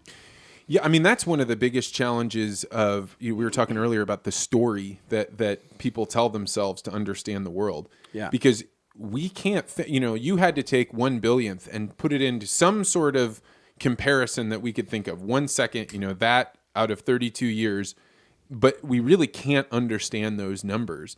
And when you're talking about something that people become afraid of, whether it's glyphosate in your Cheerios or, antibiotics in your milk, people, I often talk about, if you want to really scare the shit out of somebody, just come when you get back home, fill up a glass of water for one of your daughters, right? Set it down in front of them and then push it over, look at it, then look up at them, look back down, smile, and look back up at them. Right. Is your daughter going to drink that water? No, hell no. Because we have all been programmed to be like, if there's something that might be hidden there, absolutely, then I'm not going to do it, because all of the people that ignored those warning signs got eaten by alligators, or the thing jumped out of. So our minds are programmed to be hyper sensitive to things that could be wrong. And that's why it's really insidious when a group like Organic Valley does that, or somebody does something about glyphosate, because you are just hitting on that fear button, and all there has to be is one molecule of doubt, and better to be on the safe side than the not. Exactly right. And for years we've evolved to look out for each other. And that's how the human race has survived, is we created these tribes looking out for each other. So now you latch onto a tribe and your tribe says, hey, there's 1 billionth of a possibility that that's bad for you. Well, then right away we latch onto that because our tribe said that, and we believe it because our tribe said that. And the interesting thing too is people don't change their mind from facts. People will be confronted with facts all day long. The only way to change somebody's mind is to have somebody in your tribe that you're close friends with, that you agree 90 to 95% on, and then they'll say, hey, have you thought about things this way? And then they are open to the possibility of changing their mind. And that is a danger. It's a scary time, because that's their identity and that's who they are. Right. And so it's very difficult to get somebody to change their mind. And similar with social media, going out there and presenting a whole host of facts. We don't believe it because, and we've been lied to. I mean, the science community told us that margarine was better than butter. And so we're programmed, like you said, to look for potential threats. And we rely on our tribe to tell us what those threats are and to avoid them. And to go out and go against what your tribe thinks, right? So there's a guy named Yosha Bach who he goes by Plinz, P-L-I-N-Z on Twitter, and I find him to be infinitely fascinating. One of the talks that he gave was to talk about how, like, if you're trying to get computers to think like human beings, you first have to understand, how do human beings know what they know? Because he's studying artificial intelligence. And one of the things that he points out is it is far more beneficial for a human most of the time not to look for the right answer, but to look for the normative answer. What truth allows me to get along with this group of people, as opposed to what answer gives me the correct one, right? Because you want to be a part of that tribe. And there's only a few people that are willing to eschew what the group wants for the right answer. We'd all like to think that we're that way, but it doesn't actually benefit us that much to go for the right answer over the normative answer. So if you're a mom that's going to bring in, treats for your kids, and there's a couple of people in the intransigent minority that we were talking about before with Nassim Taleb, you only need one or two moms to say, my children only eat organic XYZ, for this mom to say, if I just pay the $1.50 more to be able to make these organic, then I don't have to fight with anybody. I don't have any of these problems, and I get to stay in the tribe. The answer becomes obvious for her that that's the way to go, as opposed to fighting over $1.50 that it costs to make organic brownies. Yeah, no, that's 100% accurate. And it's why getting into massive arguments with people on social media goes nowhere either. Right? No matter how many facts you present to somebody, they won't change their mind. And for me on social media, it's about first leading by being genuine, by being who you are. And then when there's an outbreak that looks disparaging to the dairy industry, they trust you enough and they say, hey, you're part of my tribe. What is your opinion on this Fairlife issue where animals are being abused? Does this happen on dairy farms? And they trust you because now they've taken you in as part of your tribe. And that's how we get through to consumers too. All right. Well, you brought up something pretty interesting. A lot of people might not know about it, which is the Fairlife farms. Now, some people will, and we kind of risk causing the Streisand effect, where you bring everybody's attention to it. But I'll give a little bit of background, and then you can kind of give some thoughts on. So Fairlife is a part of Fair Oaks Farms, which is up in northern Indiana, and they have made their dairy farm, which is one of the largest in the Midwest, if not one of the largest in the country, and they've turned it into a tourist attraction where people that are living in Chicago or Gary, Indiana, or wherever can come in and actually see a working dairy farm, but then they can also see what it's like to raise pigs, and there's a crop building, and they've turned it into this very fun. Have you ever been there? I have not. Okay, no. So I've been there a couple of times, and it is really interesting, and it's kind of this Twilight Zone kind of world where you imagine like people are so far away from agriculture that it is a tourist attraction to bring them to a farm. Yeah. But they have always prided themselves on, let us show you how we actually are treating animals. And we'll bring you into the barn so you can see it. We'll actually take you in there in trolleys and show you, and you can ask any question you want, and our employees are all open and transparent. So that brings us up to the Fairlife situation, which happened. Do you want to give a little background on what happened with the ARM and all that? So ARM, even in the world of animal rights groups, are a lot more militant even than PETA. And when all the footage broke, PETA still distanced themselves from ARM just because they engage in tactics that aren't necessarily above board. And recently, so there was a video showing abusing of calves, throwing calves, kicking animals, and dead calves, and it looked bad. I mean, it was bad, and we have to do better. We have to strive. But just sort of a little more background. So ARM put some they got one or two or three people hired into Fair Oaks Farms. And then those people started taking undercover recordings of what they said was just happening on the farm. Correct. And they filmed it over 8-9 months, I believe. And so they sat on this footage to build more and more of a case. And only recently it came out that the employees that were hired were encouraging farm employees to throw calves, to kick calves, to abuse them in order to get good footage. And so obviously they come with an agenda. They're hoping to paint the dairy industry as abusers of dairy cows, abusers of animals. And Fair Oaks is a prime target because they are so transparent and they say, we do everything right. Come and walk through our barn, see everything. And they've done a really good job because they are modern agriculture. And they show people modern agriculture instead of this idyllic, picturesque farm with 20 cows that we're hand milking and everybody has in their mind. They say, no, this is modern agriculture. We're doing a good job. Look at how we do things. And they've kind of been championed as leading the way. Well, and they have a very big contract with Coca-Cola. Correct. Because they started producing Fairlife milk, which is a higher protein milk, and they make ice cream, and so they really put themselves out front. And then the activist group targeted them and then released these videos on social media. I saw them on Facebook. Then there came out news articles where it really looked like, you were talking about some sort of, hellscape on Fair Oaks Farms, where if a baby calf wasn't drinking milk, the person on video would kick the cow, or when they were trying to load up cows, they were literally throwing them into the livestock trailers. I thought it was particularly interesting that Fair Oaks came back and said, we're going to be as open as we possibly can about this. So we had actually let go of the employees that were on film before the film ever came out.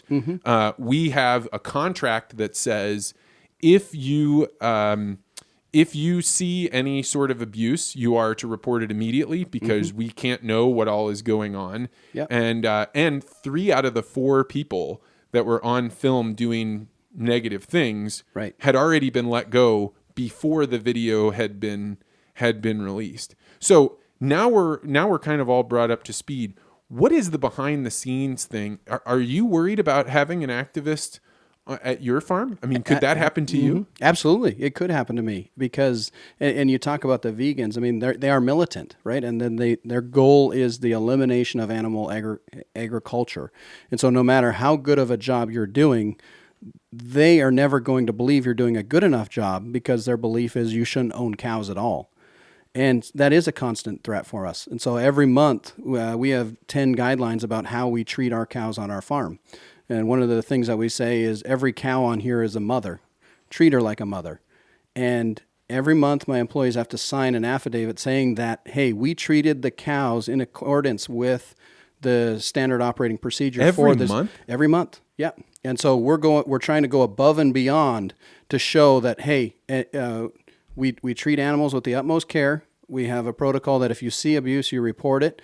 And we need to create a paper history that says for the last 3-4 years, everybody's agreed, and every month they know and they're reminded that they have to treat animals with care and respect. So one of the things that comes to mind as you're saying we ask people to sign this once a month is it seems like only a monster would kick a baby calf. So, like if, kicking my dog or something is so far beyond anything that I can picture myself doing.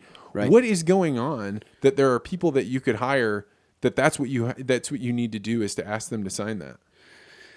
Yeah, it's difficult because you're dealing with animals that don't always act the way you want. You're dealing with a large animal, and you're dealing with humans. I mean, when you solve animal abuse to cats and dogs, then we can say with 100% certainty we've solved it in the dairy world too. But you're dealing with humans that get frustrated with calves. And so we have to constantly remind people to put away that frustration and that anger when a cow kicks them. I mean, it's a painful process, and it's not a good process. You're also dealing with a population, and oftentimes that came from Mexico, and they came from a country where, similar to halal, I mean, animal cruelty kind of was the norm. I mean, and you're dealing with people that grew up with rival gangs fighting each other and seeing bodies in the streets and rapes and murders. And so they come to the U.S. and we have to tell them. Your laborers are coming from those kind of situations. Yeah. Yeah, they are. Yeah. And coming for a better life in a better country, right? And they're trying to leave that behind. And that's why there's such a push to get to America. And so we have to train them that, hey, these are the standards in our country. The standards in your country are different than ours. And so that's why it takes constant education to teach them that this is how we treat animals here. Wow. Yeah. And have you ever had a situation in your farm? I've talked to people and they've agreed to make changes. So we do have, I mean, we allow them to, and I've seen it, where they push a calf because a calf doesn't drink. A lot of times the most frustrating part is baby calves when they don't drink, because it's in their best interest to drink milk and grow. And when they don't, it gets to be frustrating. And so my main calf feeder is a lady, and ladies tend to have better temperaments and do better in being patient with a calf and treating a calf better. And they've got more of a maternal instinct than males do. Oh, that is interesting. And so that's actually been a huge plus for us is having her take care of the calf feeding, and does an excellent job, treats them like her babies. And so super grateful to have her there. So let's maybe change gears just a little bit. But it's kind of in the same vein where farming itself, or dairy farming, can be pretty frustrating, right? You've talked about 4 years of not having things go well, at least for margins and making money. What is the state of how we hear a lot about mental health of farmers. There's been a whole bunch of articles written about farmer suicides and being worried as the trade wars have gone on. What do you think about all that? Yeah, it has been tough. And for me, I've always said that farming doesn't define me. I have to separate myself from the farm. When I come home from the dairy farm, I have to put all my cares and worries, leave them at the front door, and then go in there and be there for my family. And the struggle is when farming defines you, when farming goes poorly, then you take that on yourself and on your shoulders, and it can have more of an impact because you're so emotionally invested. And for me, I try and keep that distinction. And there's no doubt that there has been an issue with the suicide rates going up. I mean, I think it's been representative too of just the broader population. I mean, suicide rates have gone up, and it's tough because we're at a time in history where by every standard and metric, life is better than it has ever been. Whether it's murders, rapes, I mean, income, access to high quality food. I mean, we're better by every metric, and yet suicide rates have still gone up. And so what are your thoughts? Why has the suicide rate gone up? My thoughts are pretty complicated on this, but I actually have thought about it quite a bit, because the suicide rate among men our age and up to 50, like, I don't think there's anybody our age that doesn't know somebody, or at least know somebody that knows somebody that has taken their own life, particularly among men. And I think a large part of that is there is a lack of meaning in people's lives. And I think that when you were talking about how much easier things have become, there's been this kind of movement in life to say we should be getting rid of suffering. Everything should be as easy as possible. But I actually think all of the things that are meaningful in my life required some suffering. They required me to figure out, like, things are not going the way that I want. I have to make some change. I am the only one that can make that change. And once I started to make the change and realized that the suffering was something I had to do to get somewhere else, then there was meaning. And once you have meaning in your life, then it's no longer suffering. And then you get to another place in life.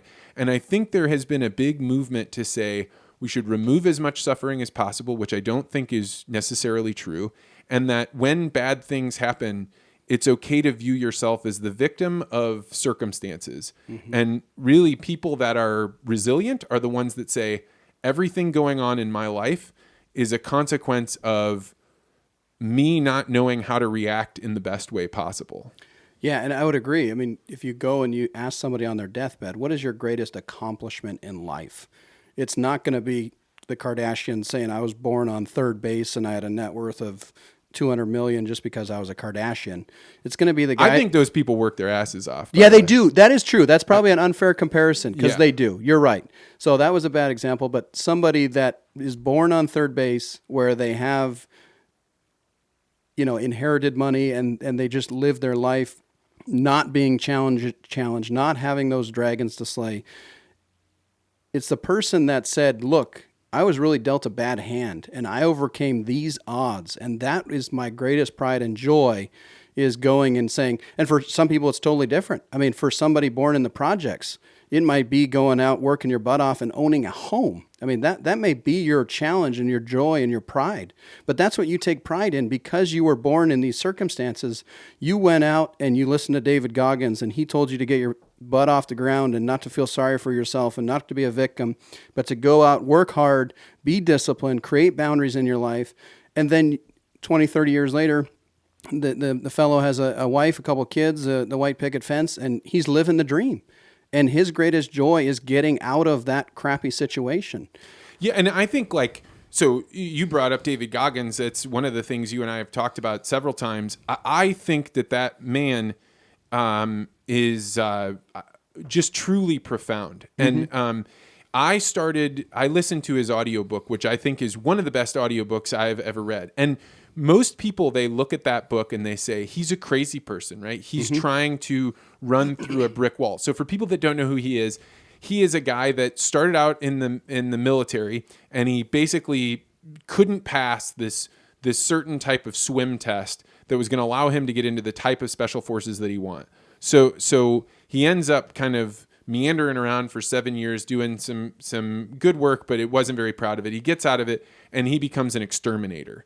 And he ends up ballooning up to 300 pounds, and his life is going nowhere, and he's working for Ecolab spraying for cockroaches. And then one day he sees a Navy SEAL documentary, and it kicks something into his brain of, I want to be a Navy SEAL. And he essentially has, 90 days or some short amount of time to lose enough weight to be able to try out for the Navy SEALs. And then he goes on from doing that through a series of things, which I would never want to take from somebody, because the journey in his book is amazing, to eventually becoming one of the ultimate athletes in the world. He runs 100-mile races through scorching deserts. And in that book, he ends up saying, suffering is really important, and you should stop thinking about, I'm suffering here so that tomorrow I don't have to suffer. That's not the way. You should recognize, I'm always going to be suffering, and I need to find some way to point that suffering towards meaning, towards me getting better and getting more full. So I read that book, and on the last 10 minutes of it, I was out for a jog at probably 5:15 in the morning and stopped and got very emotional because of how deep that was of giving people meaning. And I think that right now there is a major crisis of meaning. People don't have a way to make their suffering direct them towards improving their lives. And the movement that I've seen that goes on about making people feel so much empathy, or to say everything's okay. I mean, there's a place for suicide hotlines. There's a place for people to intervene and say, hey, things are going to be okay. But that's the first step, and certainly not the last step. That's not the way to get people out of the trough of terrible suffering. Yeah. And I mean, I think we can use obesity as an example too. I mean, in our society, we're heading towards justifying everything and confirming your beliefs. And so if your beliefs are negative, society's going to say, you're right, you were dealt a bad hand. Boy, you've got a bad thyroid, and now you're 350 pounds, or, boy, you're right, you can't afford to eat good food. So you're justified in being 350 pounds. And that's dangerous. I mean, that's a life or death situation that we as a society are saying it's okay to be that way, instead of saying, no, you're fat, get off your butt, go out, start jogging, start being proactive, and not justifying our negative beliefs and confirming our negative beliefs. And yet it's so easy to do that, is confirm somebody's negatives beliefs, because they're going to agree with you. It's difficult to go and say to somebody, I'm concerned for your health, let's go jogging. Nobody wants to do that. Well, that brings me to an interesting concept. Do you have close friends right now? I do. So tell me about that. How often do you see your close friends? Who are they? So they're dairy farmers, and I mean every time they drive by, they flip me off, and I flip them off, and that's usually indicative of a pretty good friend. So but they're mostly dairy farmers, and for me, they're a support system too, because sometimes we just need a vent. We have a bad day, and I try not to bring my problems and frustrations home. and verbalizing our frustrations just to a buddy and they don't necessarily even have to say anything. It's just sitting there listening to you and say, hey, my day sucked. This happened, that happened, this happened. And then at the end of the day, after the conversation, you say, well, let's go get it. Let's go move on. And it's important to have people like that in your life too. And they don't necessarily justify bad behavior, but they're also friends that will call you out and say, no, that was pretty stupid what you did, and say, or that's pretty stupid what you said. Yeah, I mean, I don't think there's anything more toxic in somebody's life than surrounding yourself by people that will not tell you that you're screwing up. Yes. Because like you need someone that you respect enough that when they say, hey, pull up the reins on this one, you're not in the right path. Otherwise, yeah, like an individual can't do that. You need people in your tribe to be able to call you out. And if you don't have that, I don't know how you survive. No, because that's the definition of a true friend, is they're willing to risk the friendship because they care about you enough to risk offending you. They're the ones that'll say, hey, you're fat. Go out and start running or jogging. And they're not an echo chamber. It's easy to be an echo chamber, but that to me is a shallow friendship too. We need to have people that are there to call us out and say, get off your butt and do something. Yeah, that's exactly. I mean, the closest friends that I have are all friends that both I have gone and said, hey, this is not right. You're not being everything that you could be. Yep. And they've said the same thing to me. I think that, so I have a group of guys that I get together with regularly. Every Thursday, we get together and we spend time, we talk, we're, giving each other shit about stuff. And when I bring other people occasionally to that group and, they get to meet, we leave and they're like, I don't have any friends like that. I don't have a group like that. And I feel nothing but deep pity for them and probably fear, yes, right? Because I don't know how I would not be able to get along without having close friends to be able to share things with. And I think there is a crisis of men having men friendships, and it may be true with women too. I just don't know what the woman experience is, but I think there is a major lack of men finding time and ways to get together to have that steady time to communicate. I agree 100%. And I mean, part of being friends is sitting around a circle and then just making fun of each other. I mean, that's how guys vent. And yet it's contrary to societal norms too. Societal norms has said, boys, you have to try and restrain those harsh words and you have to try and be nicer. And in a lot of ways, it's the feminization of boys and men too. But guys need guy time where we talk shit to each other and we make fun of each other. Well, and that's the talking shit is a really important component of being able to figure out, is the voice in my head an accurate representation of what's going on in the real world? Because your guy friends will cut you down. Right. If you start thinking that you're too good, they will knock you down. And there's nothing wrong with that. Now, if you have friends that what their words are designed to do is to hurt you, that's a different thing. But to say that all of this ribbing that goes on between men, I mean, and I think about high school, like the people that ended up being the most well-adjusted were the ones that had friends that were accomplishing things, but also getting together and talking shit. Yeah, absolutely right. Absolutely. No, it's 100% of our nature, and we need to continue to surround ourselves with those kind of people because they challenge us to get better and improve. And they're the guardrails in life. They'll say, hey, one side you're drifting off over here. Let's get it back together. So yeah, I agree. Well, you've put yourself in an interesting situation that to me would be utterly terrifying. I would rather go, fight people than do what you've been doing, which is you've started doing improv comedy or just stand-up comedy, right? Yeah. I went to an open mic, just trying it out. I love to challenge myself and put myself in awkward situations. I feel like we only grow when we put ourselves in difficult and awkward situations. And so it's a little bit unique. It's in Bellingham, very hippie, liberal town. The college in town has a red square in memory of the Communist Party. And actually, the first time I went up, they asked me to make sure I didn't use the N-word because I had the look of somebody that would use the N-word. No kidding? Yeah. They pulled you aside and said, yeah. They're like, hey, we need to make sure right, that yeah, you... exactly right. Yeah, apparently I look a little bit... How did you respond to that? I was taken aback. I didn't know what to say. I mean, I had to take my white robe off. So Wow.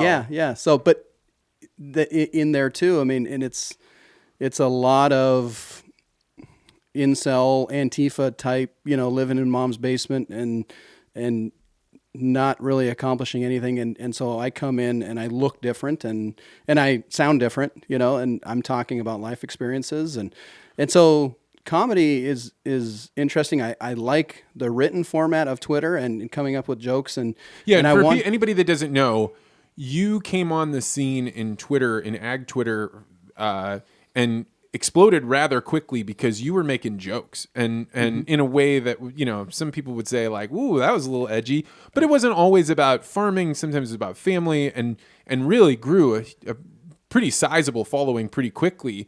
Yeah. But the medium of Twitter is really different than standing up in front of a crowd. It is. And it's been fun to try that out. I think everybody should try it just because it's an experience. Oh, man. I want to go to a Vance Crow open mic. That sounds like terror. Yeah. But it's a challenge. And to me, open mics are fun just because it's, you learn the cadence of speaking, you learn timing, you learn what jokes work and what jokes don't work. And yet, the crowd over there is going to be a completely different crowd than, any agriculture crowd too. So that makes it a little bit difficult. So you have to try and come up with stuff that will transcend different groups and different tribes. And how did it go?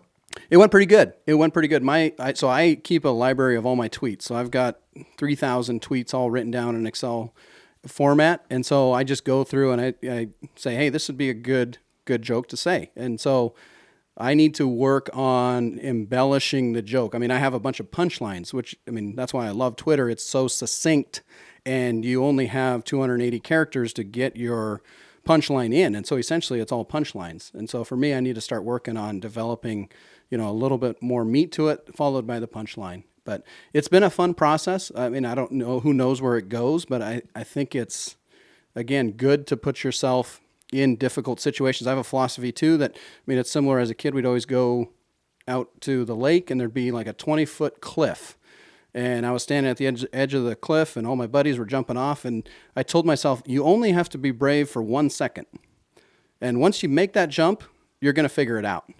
And stand-up's that way too. You get up there and you're going to eat it for a while, and it's going to take time, but just go up there once. Just go up there, get up there and try it and put yourself in those difficult, stressful situations, because that's only how you grow too, is putting yourself in those situations. Well, I follow a lot of comedians and am very interested in the art of comedy, not because I do comedy, but because I do a lot of speaking. And I often compare public speaking on a stage, particularly when I was representing Monsanto, and there was a real danger there, right? Like somebody in the audience, there may be several people, they want to see you fail. And I often describe the experience of public speaking like surfing, where you are out there, you're paddling your board, you're waiting for a wave to come in. And then once you feel that water pulling you up, you got to jump on that wave. And if you don't, the bigger the wave, the bigger the rush of the surf, but also the more dangerous it is. But once you're on it, there is no sensation on earth like feeling the connection between you and the crowd and being able to tell them something that they haven't heard of or thought of before, and having that experience of the energy. There's nothing like it. So I'm excited to see where you go with this stand-up comedy. Yeah, no, it's fun, right? I had the same experience too. You're working your way through the joke, and then all of a sudden, boom, you drop the punchline, and the room explodes, right? To me, that's euphoria. That is an amazing feeling. And so, have you been surfing? Are you a surfer? I snowboard. Pacific Northwest snowboard, similar probably. Very, very similar. Yeah. The experience of the faster I go, and then oh shit. Yeah, it went wrong, and right. You fall, and that's probably the lesson that's hardest in speaking, and I would guess stand-up comedy is, if you fail, you just get right. back up, right? And nobody's going to remember your failure if you get up and make a good joke again, just like you don't remember the wave that crumbled over top of you. Exactly right. There's so many life lessons in it, right? And overcoming trials and continuing to press on, and it can be a lonely place to say something and nobody laughs, right? And learning to improve on that and using that as fuel to get better and improve That's what's been fun about it. I think so. So I think this is a form of, like we were discussing earlier, a form of suffering, right? Yep. You have found something that you're like, I want to improve. I'm a white belt. I'm totally new, and I am going to put myself in the place where I'm going to get beat up and battered. But if I come out on the other side, now I've got this whole new skill, this whole new thing, and that's a ton of meaning. Yes, absolutely. No, that is life, right? And that's what makes life fun, is going out and trying new things, trying different things, and working to improve yourself, and starting at the bottom and then seeing improvement. And that to me is what brings joy too. And that is what gets us out of our own head. I think a lot of times, you deal with somebody that deals with anxiety or depression, and a lot of times it's because there's not enough outward thinking or enough doing of themselves. And going out and getting off the couch and going and volunteering somewhere, or going and teaching at a school, that's a valuable lesson that I think is cheap medication too. And I have people in my life that struggle with depression and anxiety, and they say the same thing. They're best served when they're looking outward and they're putting themselves in situations where they need to overcome a challenge and they have to slay the dragon. So well, and I think that in a corporation, right? If you have a regular corporate job, one of the things that often gets taken away is the ability to fail, right? Because you make so many decisions by committee in meetings where it's not you on the line, right? It's a group of people, and they decentralize the responsibility. So no one person is able to make any decision, but also no one person is responsible for it. And if you take away the risk factor in people's work so that nobody, like, you also don't get the reward. And I think that when we were talking about this crisis of meaning, I think that's a big part of it, where if you don't have things that you are responsible for, landing that wave, right. I don't know how you would have me. Of course you would come home and be depressed and feel like things don't matter. Of course you would. Yeah. I mean, to me, the measure of a person is how many times have they failed? How many times have they gotten up after getting knocked off of something? And we live in a world in social media where we see the guy, nailing the basketball shot, and we don't see the 2,000 attempts he made before that. And so very quickly we go and we say, well, that guy is just better than me. He's just good. Well, no, that guy failed 2,000 times before he made that shot. And I think we have a crisis in not wanting to fail and creating these support systems where we're scared to fail and go out and fail. That brings up a person that is definitely, I think you and I kind of have a kindred spirit, Jared McDaniel. And I remember I called him up and was talking with him about, hey, I'm thinking about leaving my job and starting this company. And he made the point of, things are pretty comfortable for you in a corporation. And the downside that you have to give up is that when you speak, you don't get to decide what you say. Monsanto wasn't shoving words down my throat, but at the same time, I had to get things cleared. I had to be on message. And he was like, until you get to the place where you are responsible for people hiring just you to come speak, then what are you really saying? How important, how much do you really believe in it? How important is it for you to say something that's true? Yeah. And he was essentially saying, hey, fatty, get out there and make it real. And that just goes to, you've got to be around people that are pushing you up on that wave. Exactly right. And I mean, talking with your wife too, she said you're happier going out and doing your own thing, and she sees it. Right. And there is a certain level of, it's secure and it's safe.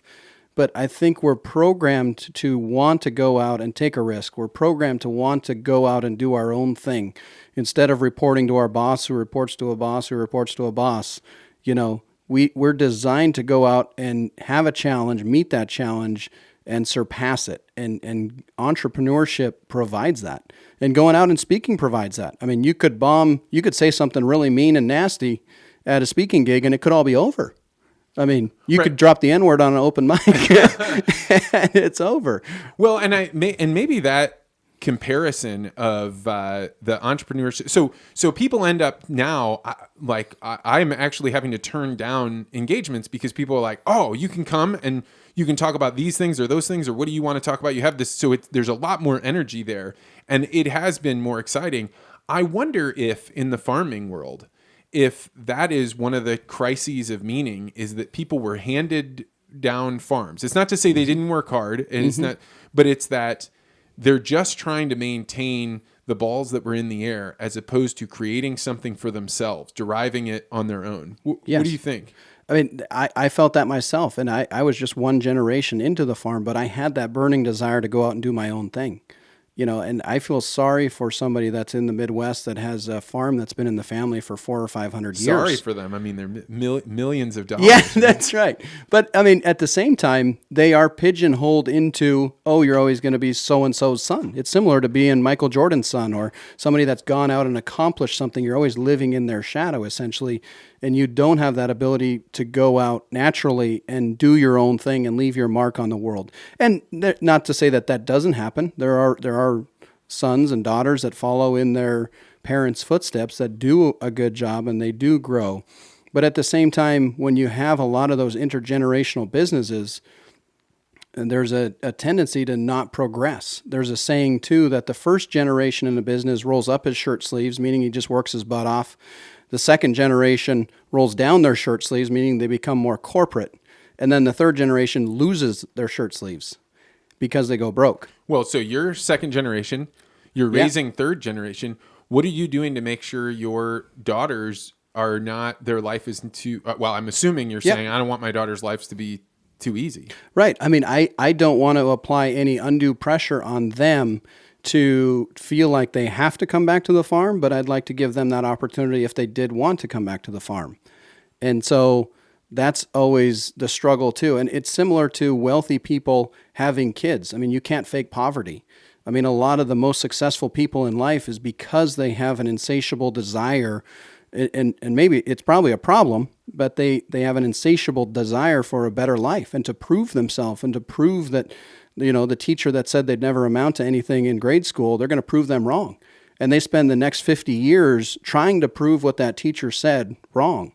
And they become uber successful. And yet at the same time, it's a little bit dangerous because they never get to that point of enjoying what they have either too. It's like the Wolf of Wall Street with Gordon Gekko, Those are two different movies. Oh, one is it? Yeah, one is Wall Street. One is the Wolf of Wall Street. What's the one where he says the one thing that I'll have that you'll never have, and that is enough? Oh, I think that's Wall Street. Yeah. Okay, there you go. And so basically, it was a guy telling a super wealthy person that the one thing I have that you will never have is enough. That's interesting. That's profound. And that is a burden that can be on uber successful people too, as they never get a chance to enjoy that. They're always so driven, trying to prove some voice wrong, inner voice wrong. And so it is a bit of a spectrum. I feel like you have to separate a little bit from, you don't want to become that neurotic about success either. Well, and this is, so I made a decision on January 1st of this year that I was like, I want to be a runner. Mm-hmm. And I don't know what it is to be a runner. I don't know who gets to decide I'm a runner or I'm not a runner, but I definitely knew I was not a runner. So I would go out and run maybe 3 miles one time every 2 weeks and then be like, okay, the reason I can't run tomorrow is because, I need to break and my joints aren't right. Mm-hmm. And then started listening to David Goggins' book and decided, okay, I want to become a runner. So I'm going to, how would you know if you are a runner? Well, I'm going to run 500 miles this year. And so, divide that out over the year. It's not that much. It's, 9 miles a week or something like that. Mm-hmm. It's actually not that much, but it requires that you stay after it. And during part of the time, I was thinking in my head about this person that I thought was standing in my way. Mm-hmm. And so I was grinding out miles to prove this person that was standing in my way wrong, mm-hmm. or to grind them. And then in Goggins' book, he ends up saying like, hey, you get to a point where you realize that person that you're grinding away at, mm-hmm. they aren't out there running with you. Mm-hmm. They're not there. So if what is motivating you to endure this suffering is that person over there that you're trying to grind into the ground, you're missing the thing. The meaning is not real. That's the thing to get you out, running, but it should not be the thing that drives you, because you'll get 250 or 300 miles into your run and realize like they aren't suffering the way that I hoped that they would suffer. Right. And yet you've made that journey all the way through. So I have a question for you. I've been asked to mentor a person, or I did in the past, and it didn't go well because there was no discipline or desire to improve. And I feel like that's kind of symbolic of a lot of people in society, or millennials today. How do you learn to be disciplined, and can it be taught, or are people sometimes just programmed to be fat and unhappy and a mediocre dead-end job? I mean, it all comes down to he who has a why can bear anyhow. Mm-hmm. And people won't have, in my opinion, a discipline until they start having either a why or a few whys. Like, why is it that I want to do this? Mm-hmm. And they don't even need to be that profound. It could be to the first why may be to prove to my dad that I'm not the screw up that he thought I was. Yeah. And then as you get on that path, you start finding other whys. But if you have a person that their why is, I want to be successful because I don't want to not be successful, mm-hmm. that's not the why that ends up creating discipline. Because discipline ends up being, how do I manage suffering so that it has meaning, right? There's some combination between I am suffering, I need to change something about myself, which is the discipline, which then results in meaning. Mm-hmm. And if somebody is asking you to mentor them, but they don't have a why, there's no reason to go through the suffering right. and apply the discipline. And I mean, for me, I think that discipline has been something that I've built over the years, you know, mm-hmm. where to get to this one level, I had a certain amount of discipline. To get to the next level, I had to add more. And there was a point in my life where on the outside, I had a lot of discipline, but I had to learn, hey, every morning you should make your bed. Yes. And that's a Jordan Peterson thing. Yep. But that really helped me because mm-hmm. it refocused my mind from being like, I need to solve the world's problems to yes. what is the thing that I need to take care of that is closest to me. Right. Yeah.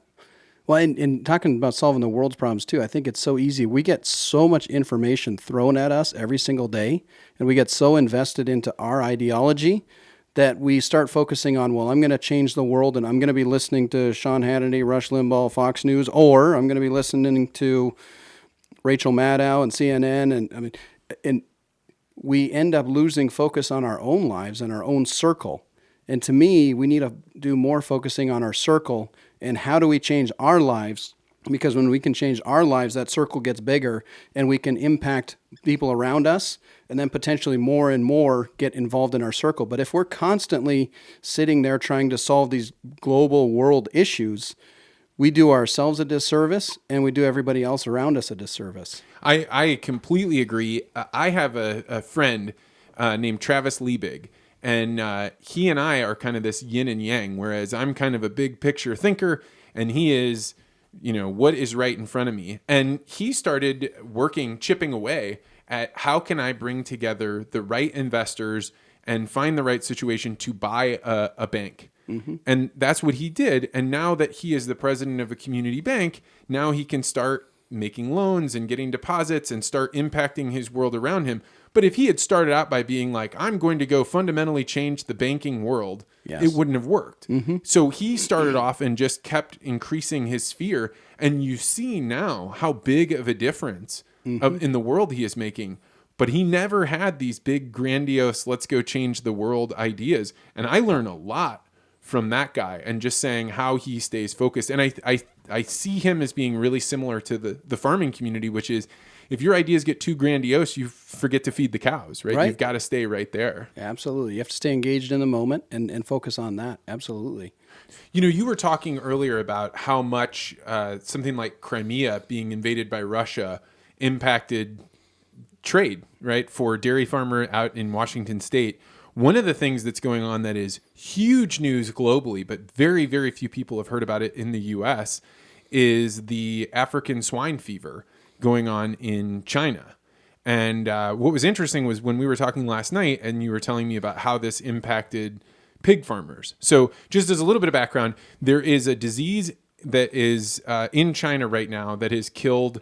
Well, I'm sorry. It's interesting to say it has killed, or the farmers have had to cull their herd, which is something like 20% of all of China's pig production. At least that's the official estimates. Mm-hmm. So there's a disease that gets into the barns, and the pigs either die, or you say they are going to die, and we don't want it to spread, so we're gonna cull the herd.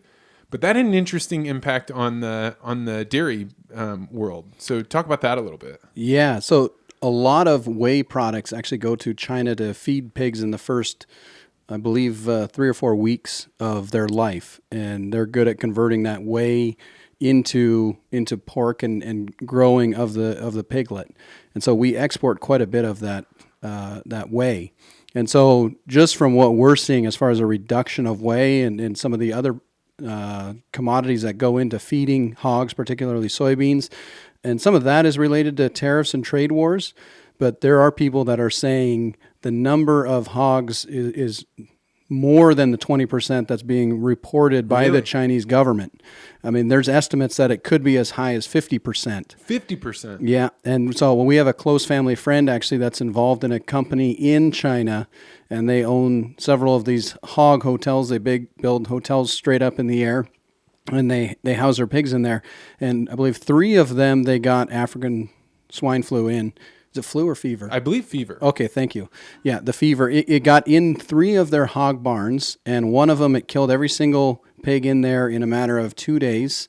And then the other ones, they had the Chinese officials come out, and they looked at the pigs, and they said, oh, it's not African swine fever, but go ahead and euthanize everybody.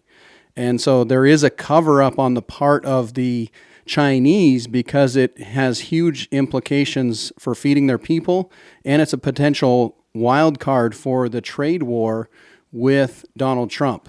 I mean, it's people like, to give a sense of perspective, when they were saying between 20 to 30% of the Chinese herd, mm-hmm. that would represent, if you slaughtered every single pig that was in the United States, is how many China has lost. And we raise a lot of hogs in the United States. Absolutely. It's going to have ripple effects for a long time.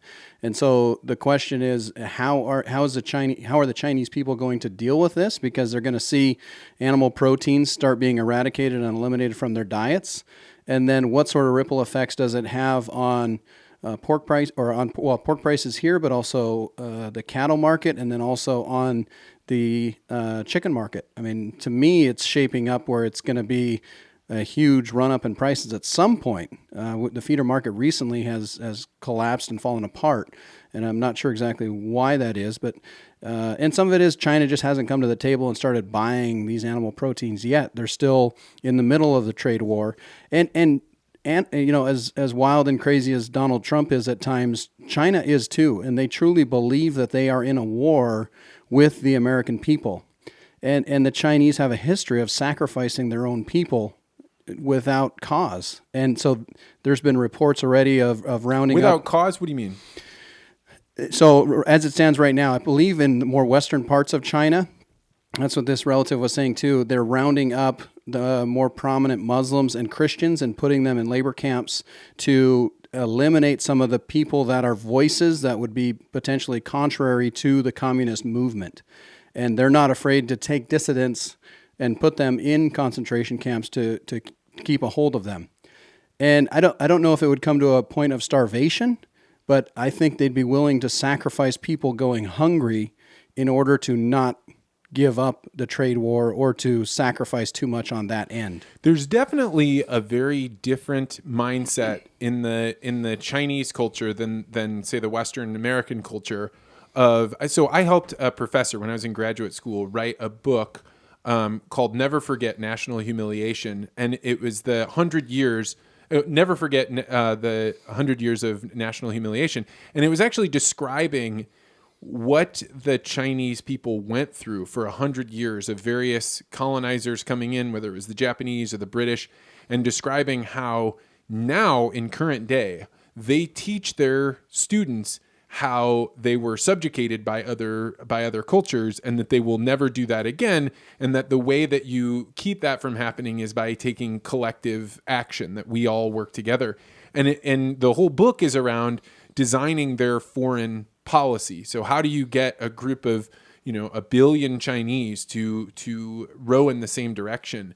And one of the interesting things that came from working with Zhang Wang, the professor that I worked with, was that he said the Chinese economy and government is like the bus in the movie Speed, where it has to always go at 55 miles an hour. And if you go below that, then you hit some red line and the bomb goes off underneath.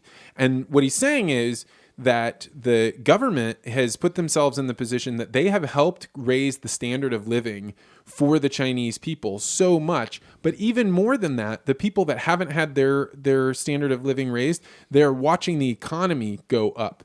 And one of the ways that you know that the economy is getting better is how much meat you get access to. So it used to be you would have meat only on holidays, and then they got better so they could have it once a month, and then they could have it once a week, and then some people are having it every day. And if you're a peasant that has gone from eating meat a couple times a year to now having it once a week, you feel a lot wealthier. And you think about something like the swine fever coming through and culling a huge percentage. 50%, if what you're saying is right, that really makes for a very unstable situation. That I think that most people in the United States are not aware is going on. Absolutely. The communist government, their one job is to keep the bellies full in China, right? And that's what separates them between massive political unrest. And this has kind of been a cog that's been yanked out that is going to be a challenge for them and could potentially force them to the negotiating table quite a bit quicker. And you speak about the need for continuing to grow. There's entire cities that have been built and roads that have been built just to keep people busy, to keep people employed in China, because they recognize the need to keep the people working. And that's also why they're fighting so hard to maintain the manufacturing in their country, because they need to keep people working and keep people employed. And if they don't have that, then they have political unrest. So what is the status of the trade wars with China or with Canada right now from the dairy farmers' perspective? Yeah, so we're still waiting for the codifying of the USMCA. It needs to pass Congress. That's the replacement for NAFTA? It is. And so Mexico, I believe, they've signed off on it and approved it. And it seems like there's some contention on pushing it through Congress on our end. And it would be a win. It would be a win for the dairy industry. It gives some access to the Canadian industry and prevents them from dumping some protein powders and milk powders on the global market. And so that's been good for us. As far as the trade wars with China, it has impacted the American dairy industry, particularly the co-op that I sell milk to. Dairy Gold, we had set up a year and a half ago an office in China, and we haven't been able to sell anything into China because of the high tariffs on our products going overseas. And then there's always an argument, too, that, China is still consuming dairy products. They're just buying them from other parts of the world, and so it does eliminate or use up some of the inventories. But it would be nice, particularly for us on a local level, to be exporting to China. And I think for the most part, the farmers as a whole have been behind China, and they are behind Donald Trump, and they recognize, China has been taking advantage of us. They're currency manipulators. They've been stealing IP, and they've not played by the rules. And quite frankly, they had an agreement, and then China reneged on that agreement. And so we're seeing a history of China being China. That being said, I think the American farmer can only afford to back Donald Trump for so long before they start saying, I need to vote with my pocketbook. And my pocketbook has suffered because of this trade war unfairly. I think when you look at a global or the United States as a whole, yeah, it's in our best interest to have this fight. But we don't think like the Chinese people. We're very much segmented into why are we fighting the battle for intellectual property when myself as a soybean farmer or dairy farmer, we're struggling and our prices are below the cost of production.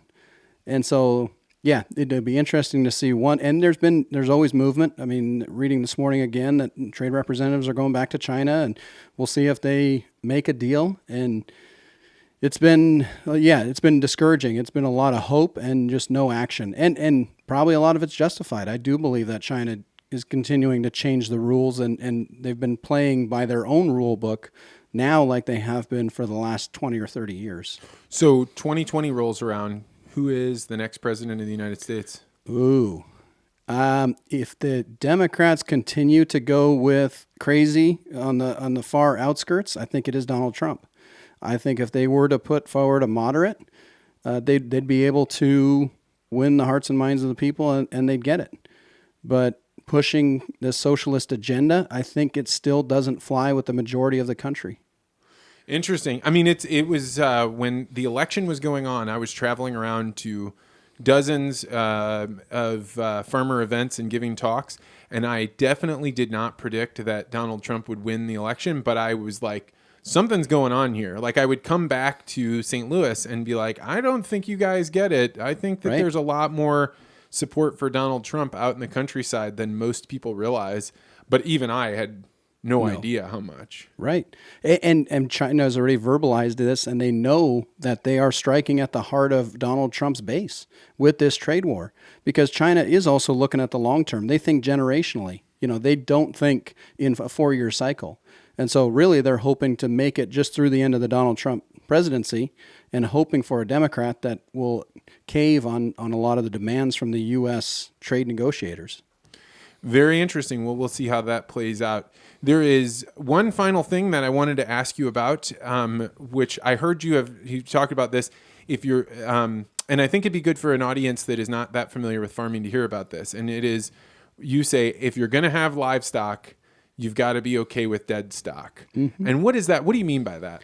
Yeah, it's a little bit frustrating because there's been this anthropomorphizing of animals, right? And we see it in a Disney culture where the deer talks to the bunny rabbit and the cub, and yet at the same time we utilize animals to sustain ourselves, and the highest value that we can place on this animal is honoring them by using everything that they have to further our existence and to honor them in life and in death by it. And it's a concept that flies in the face of a lot of modern society. I mean, we want to view cows as pets, and it's a little bit dangerous, because cows are there for a purpose, and that is to sustain us and feed us.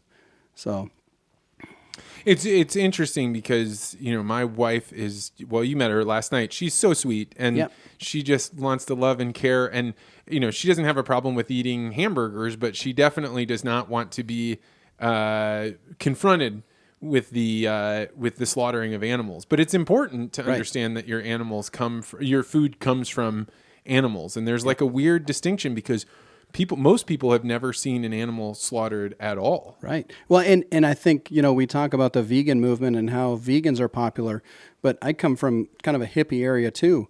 But butchering of animals now has become a hippie thing to do. And the art of butchering and the art of aging meat. And I mean, as big as the vegan movement has grown, also there's been this movement of being closer to the animal, knowing, and killing the animal yourself, processing the animal yourself.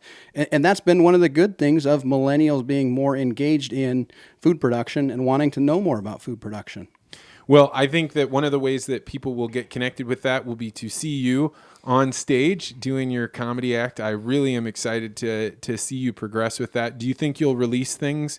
You think you'll get to a point where you're prepared to record it and post it? I don't know. We'll see. We'll see where it all goes. But I'm excited to just keep trying it, and maybe we'll probably get to that point. Yeah. And if people wanted to follow you on social media, where would they go? DFaber84 on Twitter, and then I do have a Facebook page. And how do you distinguish between the two? What do you put on Twitter and what do you put on Facebook? I actually put nothing on Facebook. I just kind of got sick of the entire medium, but I have a whole bunch of old photos that I don't want to get rid of. And I got sick of hearing about Aunt Peggy's super liberal or super conservative view and, fake news type stuff that kept getting posted. So I've kind of drifted away and spent more time just on Twitter. Well, DFaber84, it has been a great pleasure and honor. I'm so glad you came here. Thank you so much for stopping by the podcast. Thanks, Vance. Appreciate the time. Well, that's it for this week's episode. I want to thank Dwayne Faber, DFaber84, for flying all the way in from Washington State to do this interview. It was a pleasure. We actually had a great time. We got to go out to several dinners. We got to travel all around the city of St. Louis, taking in art and different parts of the scenes. And we got to talk a lot about what's going on, not just in the agriculture world, but in the world of Twitter. If you enjoyed this episode, I hope you'll consider subscribing. Make sure that you hit the like button. And remember that if you offer a review on something like iTunes, that really helps the algorithms understand, hey, this is an episode or this is a show that people are really enjoying and getting a lot out of. We should expose more people to it. This is the kind of thing that helps me get wider listenership, and it also helps me get better guests. So if you can think of anybody that you think I should be interviewing, make sure you leave it in the comments, or you can always send it to me via Twitter. I have really enjoyed this, and thanks so much for being here. We'll be back next week with another interview. I'm not entirely sure who it'll be, but I guarantee you it'll be interesting. So thanks so much, and we'll see you next week.